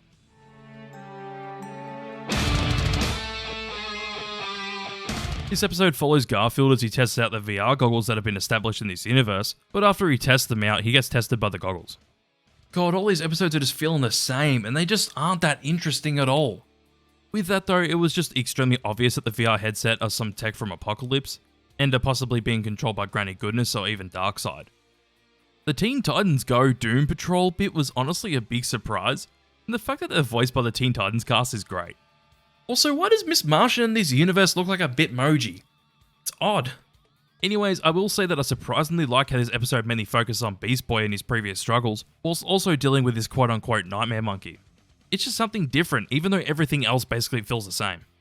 This is better than Imminent Threat, but below Princess All.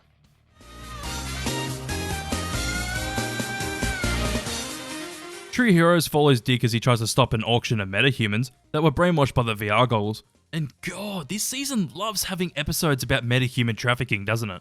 Also, well, what a surprise. Granny Goodness is in control of it all, like I totally didn't expect it when she showed up in the last episode. Wow. I will say, one thing that's actually surprised me is that we actually get to see the Court of Owls in this episode. That was probably one of the last group of people that I expected to be in this episode, but cool, I guess. They don't do anything, they're just standing in the crowd, but okay. Also, how did it take me this long to realise that Tara is the same Tara from Teen Titans? Well, at least I realised at some point, I guess, and wait. Because it's the same Tara, she would be affiliated with Deathstroke, isn't she?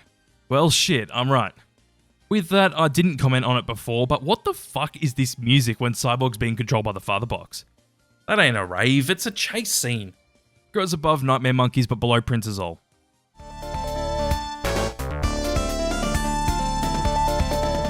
This episode has the team coming back together, with Halo, Geoforce, Forager, and Terra joining the team, whilst the Justice League are having to deal with threats in space.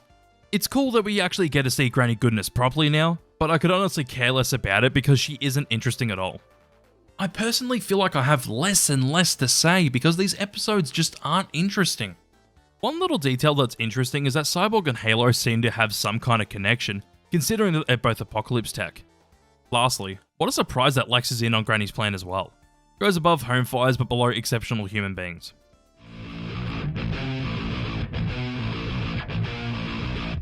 Leverage follows a new squad of heroes known as the Gamma Squad as they go on their first mission, because of yet again more metahuman trafficking, but this time it's in Russia. Like yeah, that makes it much better that it's a location that we haven't been to yet. Nah. What can I say though, this is just the same stuff yet again, where the heroes try to save more metahumans. And of course, Halo gets brutalized yet again. This is honestly just getting boring, because this is just so damn repetitive. I find it quite cool that Amanda Waller's controlling villains to do what she wants them to, where she's actually created her own Suicide Squad. With that, the twist that Halo was paid to help the metahuman get into Brion's family's castle so he could kill his parents is a neat twist. I am praying that this season starts to pick up, because it's just getting more boring as the episodes pass. This is at the bottom of the list.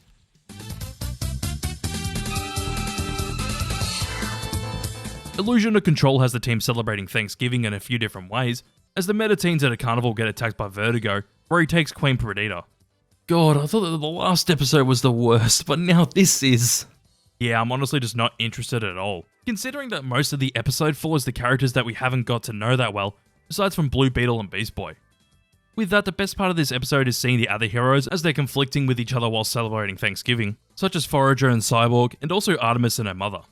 It's just a lot more interesting than the main plot of this episode, with the heroes having to save Queen Perdita. This is definitely at the bottom.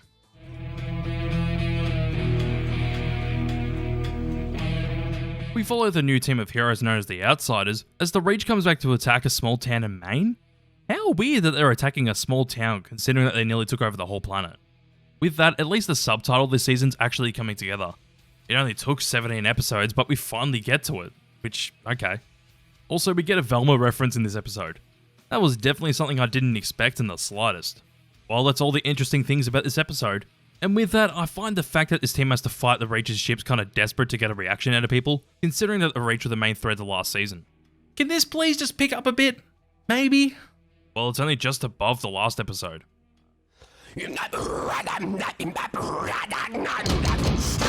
Early Warnings has the metahuman subplot actually go somewhere, as Clarion creates Project Rutabaga, and is going to create a global crisis. Bro, this episode's just boring again.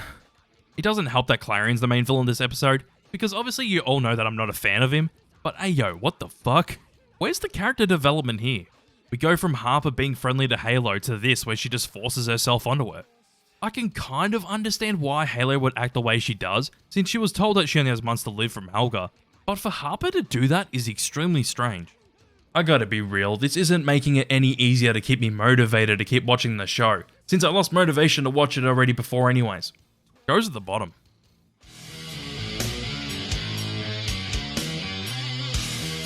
This episode follows the Outsiders as they have to deal with Lex's schemes, as he got people to do his bidding, while some of the other heroes have to persuade their parents to stay on the team.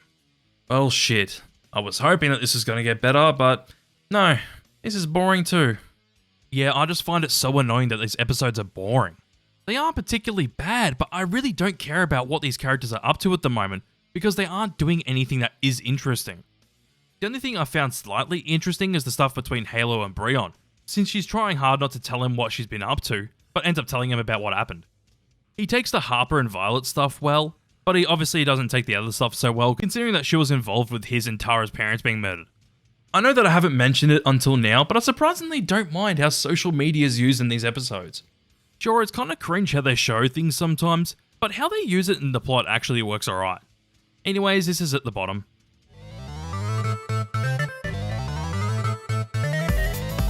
Quiet Conversations follows Victor, as the Father Boxes come back to take complete control of him and transform him, whilst the others have to try and find Halo as she ran away. Oh, thank fuck, this is finally better. This took way too long to finally get better, but at least it's gotten better because this episode isn't boring. The main plot of Victor being fixed by his father is actually enjoyable, and surprisingly the subplot with Aquaman and one of the other metahumans from a few episodes ago is actually good. We also get to find out more about what happened to Aquaman with how he took up the mantle, and also showing her around Atlantis, whilst running into friends and family. With that, I really didn't expect Miss Martian and Harper's subplot to work as well as it does, but I'm glad that it worked, since subplots like that actually ground the plot in a well done way. I also really didn't expect this title card at the end of the episode, since it feels more like a PSA, but it's a good thing that it's there. Anywho, this episode goes above Nightmare Monkeys, but below True Heroes.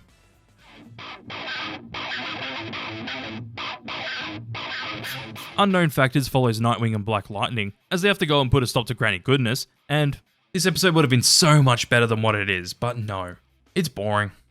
I was hoping that Darkseid would actually do something with Granny Goodness, but no. She just controls Nightwing and Black Lightning to fight Aquaman and Wind, and it's honestly so boring. The only thing that isn't boring is Granny Goodness getting fucking shot at by Oracle. That shit was hilarious. I have to be honest, but this is now the worst episode yet because of the wasted potential.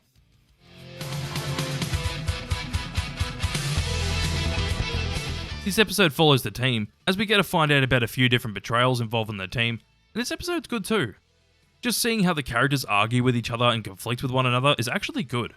I gotta say the weakest part is finding out that Helga was working with Ultra Humanite, just so that he could get to Halo and use her for Granny's benefit.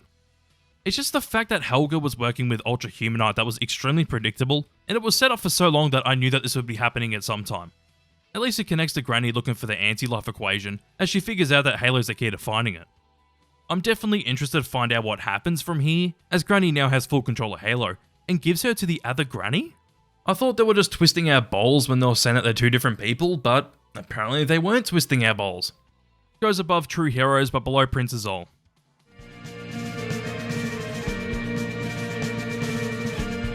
Terminus follows the team as they're trying to find Halo after Granny used her to take out the League members. I honestly really didn't expect Vandal Savage out of anyone to give the team Halo's coordinates, but it's a neat surprise to see the team cooperating with a villain for once. This was just another good episode though. I'm glad that this is actually starting to pick up again because I was really worried that I was going to be bored shitless for the rest of the season at least. Also, I gotta say it was a bit odd at first to go back to the Season 1 style of characters and even have Wally back as Kid Flash, but it made sense when realising that it was all in Dick's head, but all of them in the Psychic Link saw it as well, which actually made it a really nice moment. On that note, I really like how most of this episode follows the original members out on a mission together, but Granny Goodness actually succeeds? Yeah, well I'm interested to see where this goes. This episode goes above Prince Azul but below Evolution.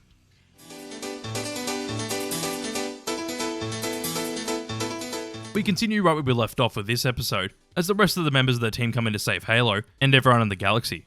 This episode just isn't as good as the last, but it's still a good episode overall, as we get to see Granny yet again be an actual threat. With that, I will say that it's neat to see Cyborg actually have something to do, as he's the one responsible for stopping Granny on Earth, where he also helps Halo reverse everything in the end. Also, Granny is one and the same person after all. She just had a version of herself on Earth while she was doing things elsewhere, just below the last episode.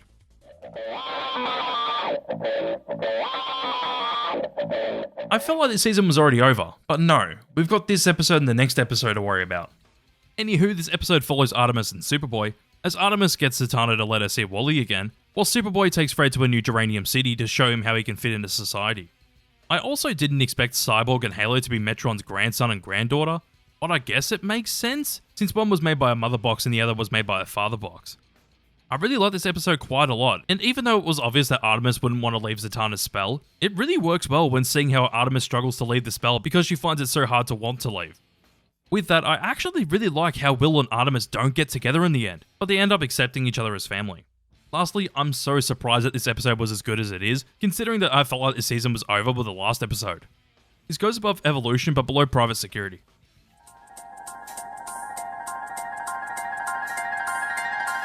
The last episode of Season 3 has the team and the Outsiders all go to Markovia to confront Brion and Tara's uncle, as he's trying to take over Markovia. This is definitely weaker than the last episode, but I do like it. Especially how Artemis actually knew that Tara was working for Deathstroke all along, and even how Brion killed his uncle. That stuff is really damn good. Especially how Brion takes the crown from his brother after killing his uncle, where Tara and Halo don't side with him. Also, we really had to do the fake news thing with Lex. Just feels a bit forced. Anyways, I just don't think that we needed this episode after all, and holy shit, I completely forgot that Red Tornado's in this show. Where has he been all this time? This episode goes above Another Freak, but below Imminent Threat. Now let's finish this season off.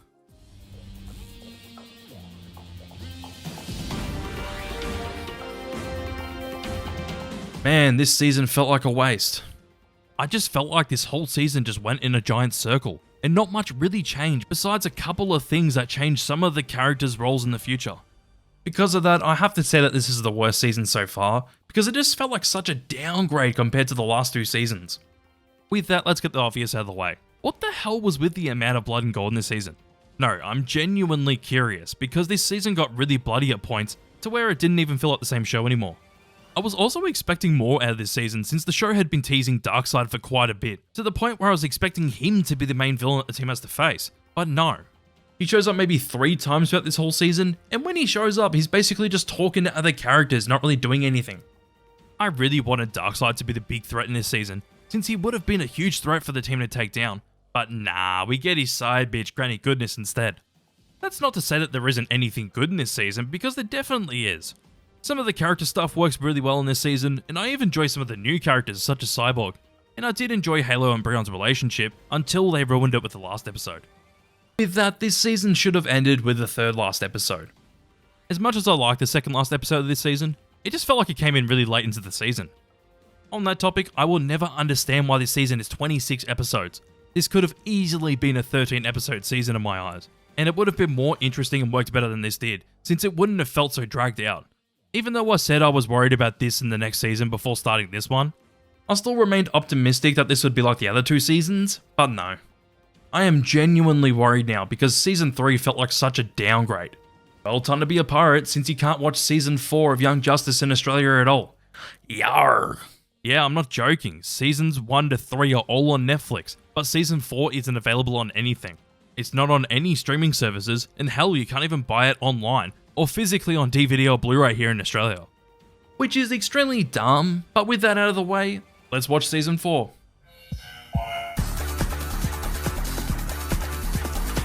Okay, the first thing I noticed is that this season did the same thing with the episode titles again.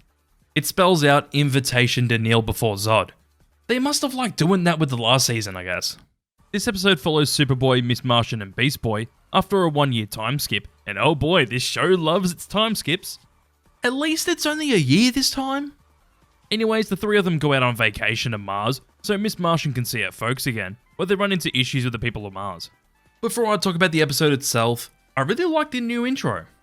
It's just a lot like the first season's intro, but longer, and anyways, this episode's alright. Nothing amazing, but of course this is the way we're going to bring back Miss Martian's brother, but it's not bad. We see the Martians argue about the people of Earth, but I guess we're now starting the mystery as to where Martian Manhunter ended up as the Zeta Tube blew up when he was leaving. Not a bad start at all, but I'm interested to see where this goes.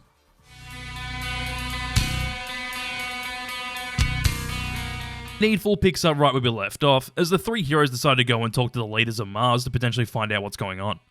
This is just pretty similar to the last episode, and I expected there to be a bit of a mystery as to what happened with Martian Manhunter, but no. We find out a few minutes into this episode that he ended up at the Watchtower. At least we still had the mystery as to who blew up the Zeta Tube, and with the first letter of every episode in this season in my mind, I gotta say that it has something to do with Zod. That's the only thing that really sucks about figuring out something like that, is that you know who the big bad is for this season. I surprisingly like how we get more development between Miss Martian and his brother, as she left him on Mars and didn't take him with her, which made him go off the deep end.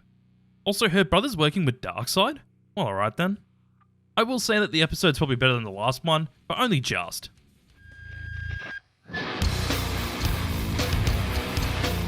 Violate follows Superboy and Miss Martian having to get used to the family traditions on Mars, whilst Beast Boy is dealing with his own issues. This is probably the weakest, but it's still pretty similar to the other two episodes. I will say I was quite surprised that we got to see Ba'az back as Green Beetle, but I guess it makes sense. With that, I actually don't mind Beast Boy's development over these 3 episodes, since he wants to be back home with the Outsiders, and gets more and more shitty over time. I don't think it's amazing, but we get some really good visuals as he sees Brion in the lava, where he thinks that he's come to kill them all, and it works really well to show the guilt he feels for failing Brion. With that, I really didn't expect to get anything out of Miss Martian's side of the episode, but the point where her mother tells her that her usual form that she puts on is her true self is neat. Also on top of that, the prince is quite sus. He probably has something to do with this other team of superpowered individuals, as one of them actually saved Beast Boy and not Miss Martian. This episode goes at the bottom.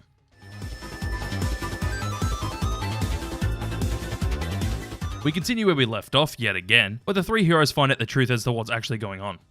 Alright, well now this is the best episode so far. Still nothing amazing, but I like how this episode just follows the main 3 heroes having to find out the truth by looking through all the evidence and having to question the people of Mars to connect the dots. The only thing though is the actual answer to the mystery is a bit lackluster, since it was the prince's ex, as she accidentally killed her father, and seems to not be able to control her magic when emotional. With that though, it has nothing to do with the destruction of the Zeta Tube, so we still now have to solve that mystery as well. Also, oh shit, Superboy's stuck in the lava cave after destroying the bomb in the lava. Goes at the top.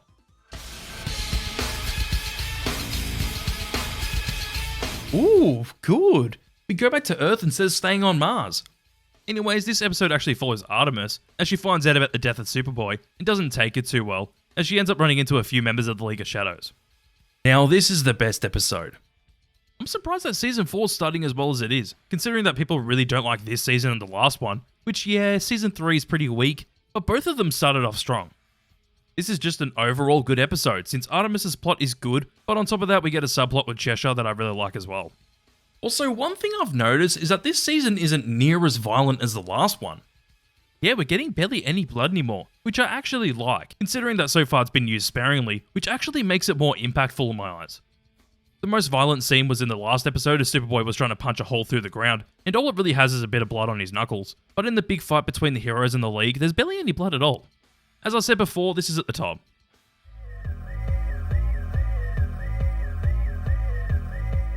This episode's a continuation of the last episode, where Artemis seeks out Cheshire, as their history with one another catches up with them. This is just pretty good like the last episode. I like how Artemis manages to get Cheshire to help, as she mentions the fact that the League knows where her daughter lives, as they tracked Artemis there.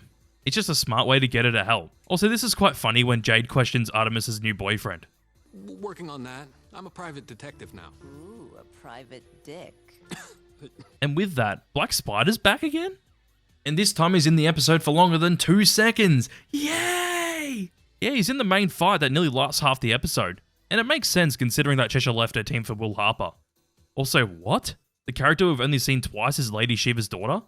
Well, I wonder how this will end. But before that, this episode goes just below the last one. Don't you just love my balls? God, I can be immature sometimes.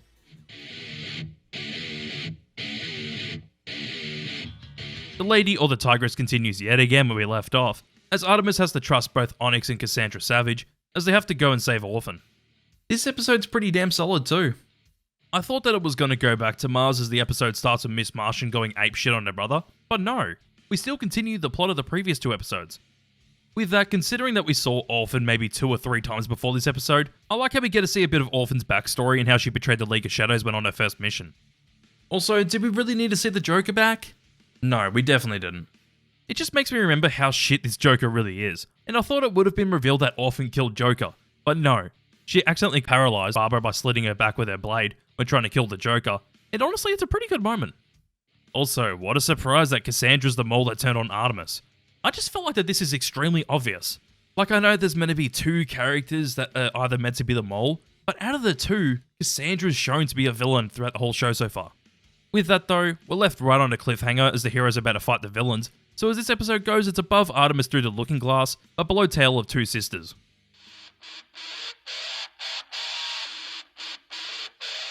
This episode once again continues where we left off, as Tigress has to save all the heroes from Lady Shiva and all the other villains. Well shit, now we have another best episode.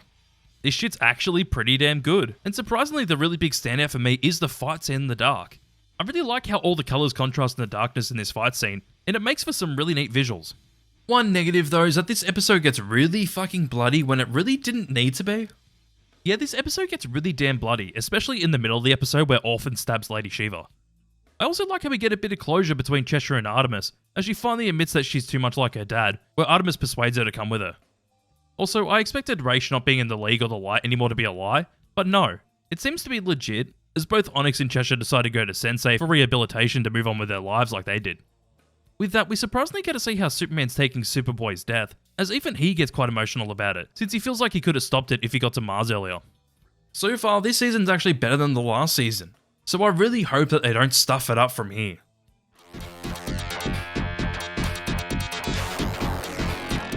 Otanu follows Zatanna and her proteges as they end up on the brink of war. This episode's solid. Well, there's 2 parts of this episode. One half is getting development on how Vandal and Clarion met, but the other side is Zatanna helping her proteges with training them in her ways. I gotta say, I actually like seeing how Vandal and Clarion met through flashbacks, because I find it to be quite interesting. But the other stuff with Zatanna and her proteges are just not interesting. With Zatanna's subplot, I really didn't expect them to go where we first saw Kent Nelson in the show. Yeah, it was probably the last thing I was expecting, but they basically just go there for a favour. Last thing I want to mention is that this episode's extremely violent. Not just in the flashbacks where Clarion kills Vandal Savage 300 times, but also in the main story as chaotic energy comes to Earth and fucks shit up. As I said in the last season with all the blood and gore, it just doesn't feel like the same show. With that though, I like this episode quite a bit. It goes above Involuntary but below Artemis through the Looking Glass.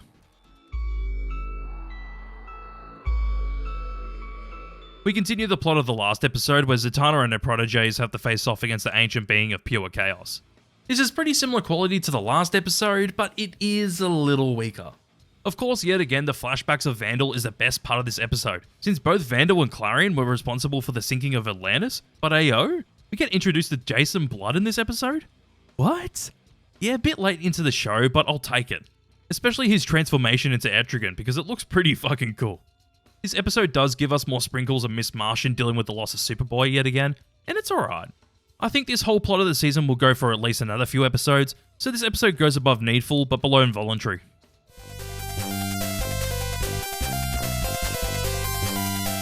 This continues the plot of the previous 2 episodes, where Dr. Fate decides to test Zatanna and her proteges, as they're now called Sentinels, to see if they can hold their own against Chaos.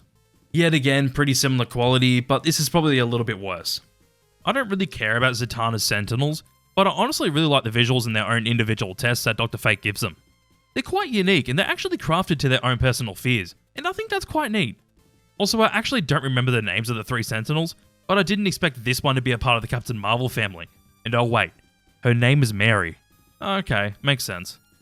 I do wonder where this will go, since Tikal, Clarion's cat, got its neck snapped at the end of the episode, but this episode is just below the last one.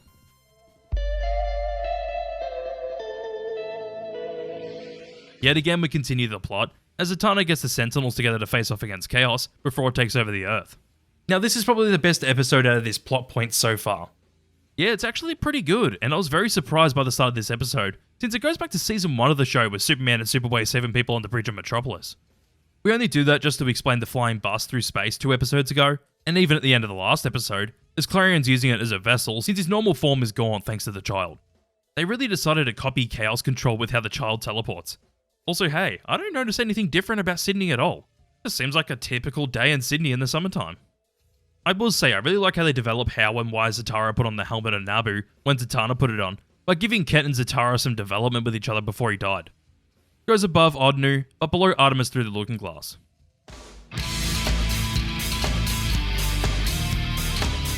I ain't even gonna try and pronounce the name of this episode, but I'm gonna have to at the end. But basically, Zatanna and the Sentinels have to work with Klarion to potentially stop the child. These episodes really go up and down, don't they? This episode's still good, but as I've said 1,000 times, I'm not a fan of Klarion. There's a funny moment with him having to name his new cat, since he got a new cat as his anchor, but besides that, Clarion's just quite annoying. With that, they finally defeated the child, and I actually like how Zatanna manages to persuade Naboo to let the helmet switch bodies every week, but Zatanna has to argue with her father to make it happen. I have to say, I'm kind of surprised with how consistent this season is so far.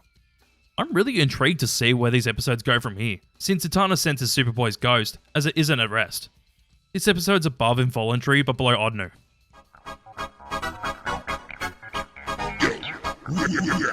Nautical Twilight has Ocean Master attack Poseidonus, as Violet meets up with Gabrielle's mother to get answers about Islam, whilst also finding out what's going on with Superboy. Well shit, that's a lot going on, but I'm not a fan of this episode. I'm just genuinely not interested with what's going on. But also, we haven't seen Lagoon Boy in a season and a half, where we actually find out that he's having a baby with Coral. Well, at least something happened with his character since we haven't seen him in ages, but all the Atlantis stuff is boring. I was nearly falling asleep watching this episode because there's really nothing going on that I'm interested in. Bottom of the season, easily.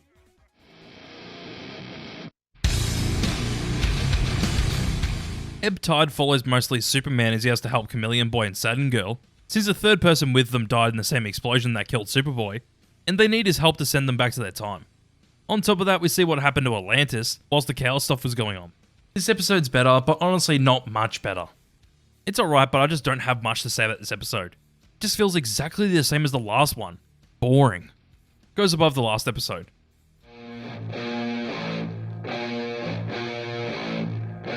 Yay, so this episode mainly decides to focus on Keldaram, Wind and Lagoon Boy, dealing with the stuff on Atlantis, and I will say, bringing Arian, Vandal's son, into this was probably the only interesting they did with this Atlantis plot. It's very much the same yet again, but we also see that Miss Martian came back to Earth, where she decides to try and help Beast Boy. Also, what do Lagoon Boy, Coral and Radoon got going on? It's like a three-way relationship thing going on. I guess they're all poly? Just seems very odd since this has never been established until now. Yet again, the Superboy stuff is interesting as he's trying to find his way out of the spirit world, but hold on a minute. I thought that the Doom Patrol were dead, but Robot Man's still alive? So the visions that Beast Boy had were a load of shit or what? Wait, no. He was the only one that survived since his head was found and brought back to life? It just seems like that they really wanted someone in the Doom Patrol back in this show, and they really had to scramble to try and find a reason as to why they would show up. Surprisingly, I really like the Beast Boy stuff as the others around him try to help him, but fail, where their last chance is him being forced to do a therapy session with Black Canary. Cut the Atlantis stuff out, and these episodes would actually be kind of interesting. As this episode goes, it's just above the last one.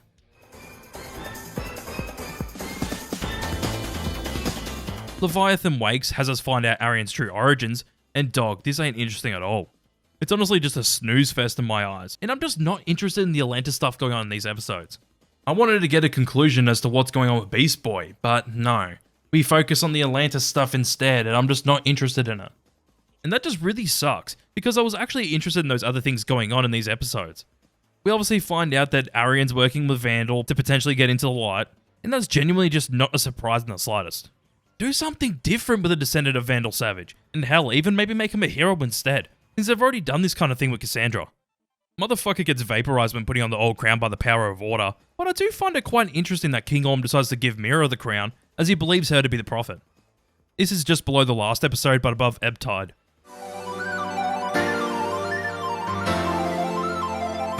This episode follows Rocket, a character I could really care about less, where she gets a reality check. This episode's okay. It basically follows Rocket and a few other heroes as they go to New Genesis to meet the new gods. They of course have issues on New Genesis where they have to take down a bug that has been stealing tech from the people of New Genesis. It just isn't that interesting because they decide to connect Miss Martian's brother to this, and he isn't particularly interesting himself. Time to say it for the third or fourth time now, But the Superboy stuff is the best part, where he starts to visualize him being Lex's weapon, and also we finally get to see the Zod that's meant to be the overall threat to Season 4 named Lord Zod. Well shit, I was expecting Drew Zod, as in General Zod. But this guy is responsible for the explosion that killed Superboy, and we only get to see his face now. At least we get to see the main villain of this season, but this late? Just makes the villain feel like an afterthought, and we really aren't going to get that much development on the character, since we only have 8 episodes left, which sucks. Also, wait, Drew Zod does exist in this universe. I'm only just connecting the dots now, but Superboy and Zod are in the Phantom Zone, aren't they? With that, Lord Zod is actually Drew Zod's son, and his whole motivation is to let his parents out of the Phantom Zone by finding the projector. One last thing I want to mention is that I really like how Orion has a Jekyll and Hyde thing going on, where his Apocalyptian side can take over him and make him a giant rage monster. This episode goes above Emergency Drive, but below Violate.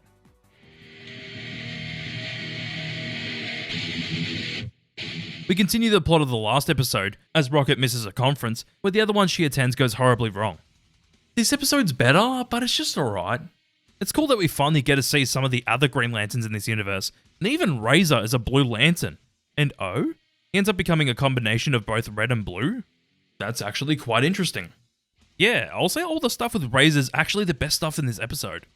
And that's probably because I like the character in Green Lantern the Animated Series. Also, that's why the episode's titled Encounter Upon the Razor's Edge, because he has to come to New Genesis to get his red ring back. Also, I was right. The place Superboy and Zod are stuck in is the Phantom Zone. I do have one issue with this. It just doesn't look like the Phantom Zone in my eyes. I believe that the Phantom Zone should look a bit more hellish and not like what it does, since the way it looks actually looks nice. Not in a scary way, like it actually just looks pretty. We do get Lord Zod's backstory and an explanation as to how he did what he does, but it just doesn't feel natural. It feels like they just had to force it down our throats so we would understand what's going on, instead of naturally developing it. But basically the heroes from the future want to steal Lord Zod's time chair to fix everything. Last thing I want to note is that I really like how Metron managed to manipulate Razor to weld the red ring. It's just an obstacle for him to overcome, but it works in my eyes where he has to overcome it by welding both red and blue rings. This goes above Beyond the Grip of the Gods, but below Violate.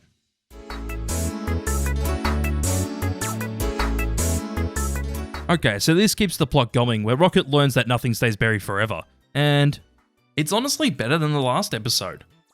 Well, I guess I'm not a fan of this whole plot point anyways, but this is just a little bit less interesting, besides from seeing that Miss Martian's brother is Orion yet again, and how they changed things in the past with the help of Lord Zod.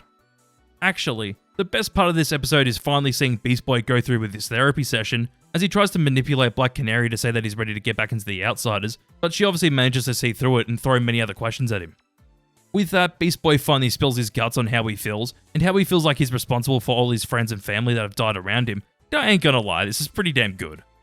Honestly, besides that, I really don't have much else to say, because it just isn't interesting besides the Beast Boy stuff, and the Phantom Zone stuff isn't that bad either, where Superboy ends up kneeling before Zod. Hey, you know, they did the thing I was talking about at the start of the season.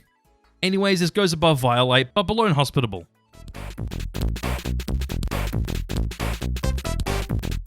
Odyssey of Death follows Rocket's plot yet again, where Mantis lets everyone out of the Phantom Zone, as he found the projector at the end of the last episode. And alright, these episodes are getting better and better, but they still aren't amazing. Yeah, it's finally getting to the point where this main plot is kinda getting interesting, because the Phantom Zone stuff is connecting with the main plot. With that though, it still isn't that interesting, and it's still kinda neat to see Zod manipulating Superboy the way he is, but I honestly expected both Superboy and Drew Zod to get out of the Phantom Zone, but no, they don't. The projector gets destroyed just before they get out. Also, yeah, as much as it isn't a bad idea to give less well-known characters the spotlight throughout a few episodes, I just feel like Rocket really wasn't that character to do that with. I'm just not a big fan of her character. Anyways, it goes above Teg Yadea, but below Nomedasi.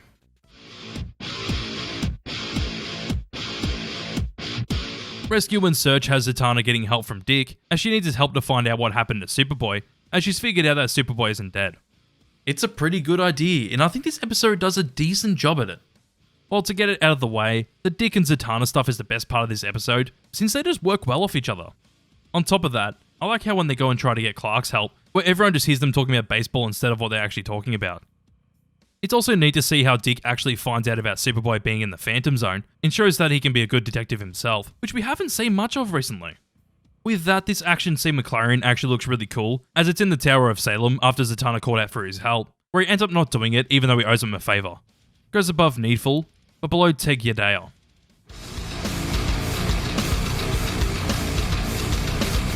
This episode has Nightwing and the others having to go and find the same bus that Clarion was possessing, and this episode is such a downgrade. It's actually just really boring, but at least we get to see Brion again as he has his own team of metahumans on Markovia. Besides that though, the team themselves aren't interesting, and I feel like we just get too much focus on them considering that this is the first time we're seeing them. Also, holy shit, I kind of forgot that Halo was in this show. And okay, Harper confessed her feelings to her now? Which, yeah, okay, I guess. It just feels weird to shaft one of the main characters of the last season this hard to where they're basically just a cameo character now. Anywho, this episode isn't the worst, but it goes above Nautical Twilight, but below Ebb Tide.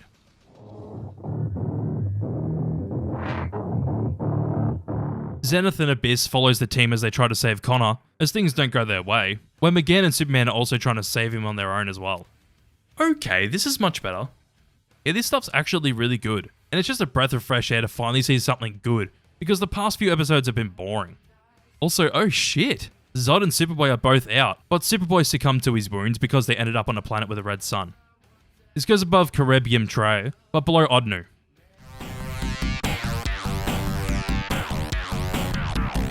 Over and Out continues the plot of the last episode, where the team have to get back to Earth and stop the Zods.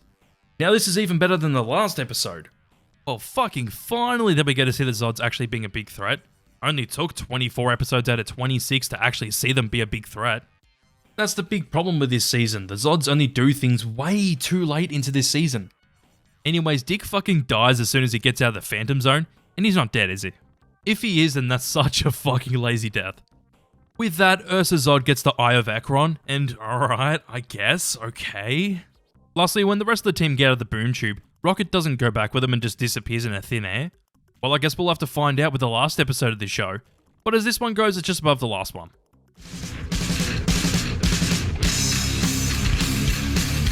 The last episode of this show follows the team as they have to finally put a stop to Zod, and this one's honestly just a little better than the last. Also, this episode starts with Dick still being alive.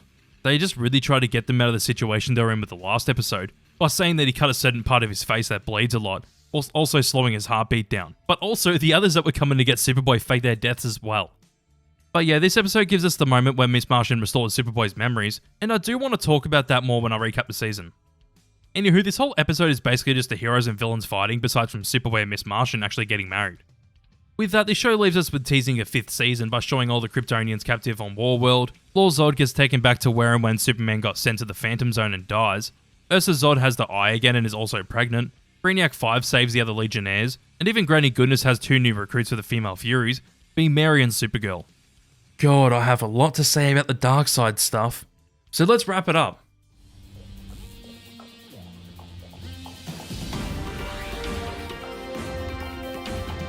At least this was better than Season 3? With that though, this season overall just isn't that good. Just a lot of plot points in this season felt really dragged out and quite boring. And hey, talking about plot points that I wasn't a big fan of, I just don't like how Superboy completely loses his memory in the Phantom Zone after the explosion. That just felt really lazy, and it was literally only done so Superboy can have an inner morale issue, where he's torn between Zod and the others. Something like this could have been done better, where Zod could just get into his head to think a certain way by using his personality against himself. But nah, amnesia time, baby! On top of that, so many characters that were very present in Season 3 basically just disappear in this season. Yeah, a lot of the main characters in Season 3 just get shoved to the wayside to bring in even more characters, which I'm really not a fan of. Sure, you're gonna bring in some new characters anyways, but on top of that, the Zods really aren't much of a threat besides from Lord Zod thinking that he killed Superboy. To add on to that though, I think what would have been much fucking better is make Zod a threat for the first half of the season, then have Darkseid come in and take his place. At least that would give Darkseid something to do in this show as well, but I do want to talk about that more after ranking the whole show. So that's Young Justice, and yeah, it's just a good superhero show. Before I get really deep into my opinions on the show in general, let's rank every single episode of Young Justice from worst to best, and we start off with Unknown Factors, Nautical Twilight, Elder Wisdom, Early Warning, Ego and Super Ego, Illusion of Control, First Impression, Welcome to Happy Harbor, Infiltrator, Leverage, Ebb Tide, Leviathan Wakes, Drop Zone, Emergency Drive, Downtime, Beneath, Beyond the Grip of the Gods, Encounter Upon the Razor's Edge, Independence Day, Violate, Denial, Forbidden Secrets of Civilizations Past, Rescue Op, Inhospitable, Needful, Rescue and Search, Fireworks, Tegudea, Earthlings, Odyssey of Death, Away Mission, Nomad Seer, Alpha Male, The Runaways, Triptych, Bereft, Involuntary, The Hunt, Intervention, Carebium Trey, Over and Out, Royal We, Death and Rebirth, Zenith and Abyss,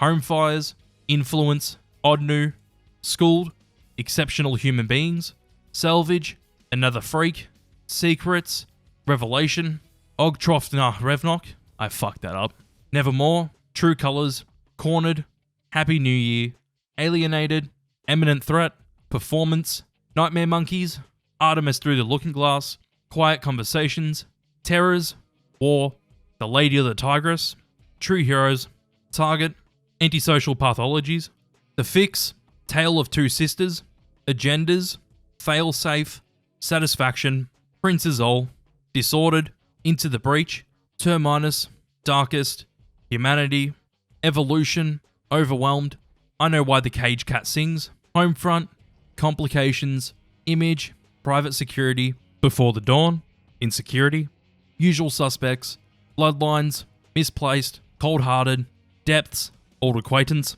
Endgame, and finally the best episode of Young Justice is Summit. I honestly feel like people overhype this show quite a bit, because besides from the first 2 seasons, this show is pretty average. On top of that, the first 2 seasons aren't really anything amazing in my eyes. There's definitely some really good moments in the first 2 seasons, and a couple sprinkled here and there in season 3 and 4, but as this show goes as an overall package, yeah, it's good. Which even with the show being good, that's a pretty good accomplishment considering that the show's literally just a show where sidekicks create their own team, and end up being in an equal playing field to the Justice League.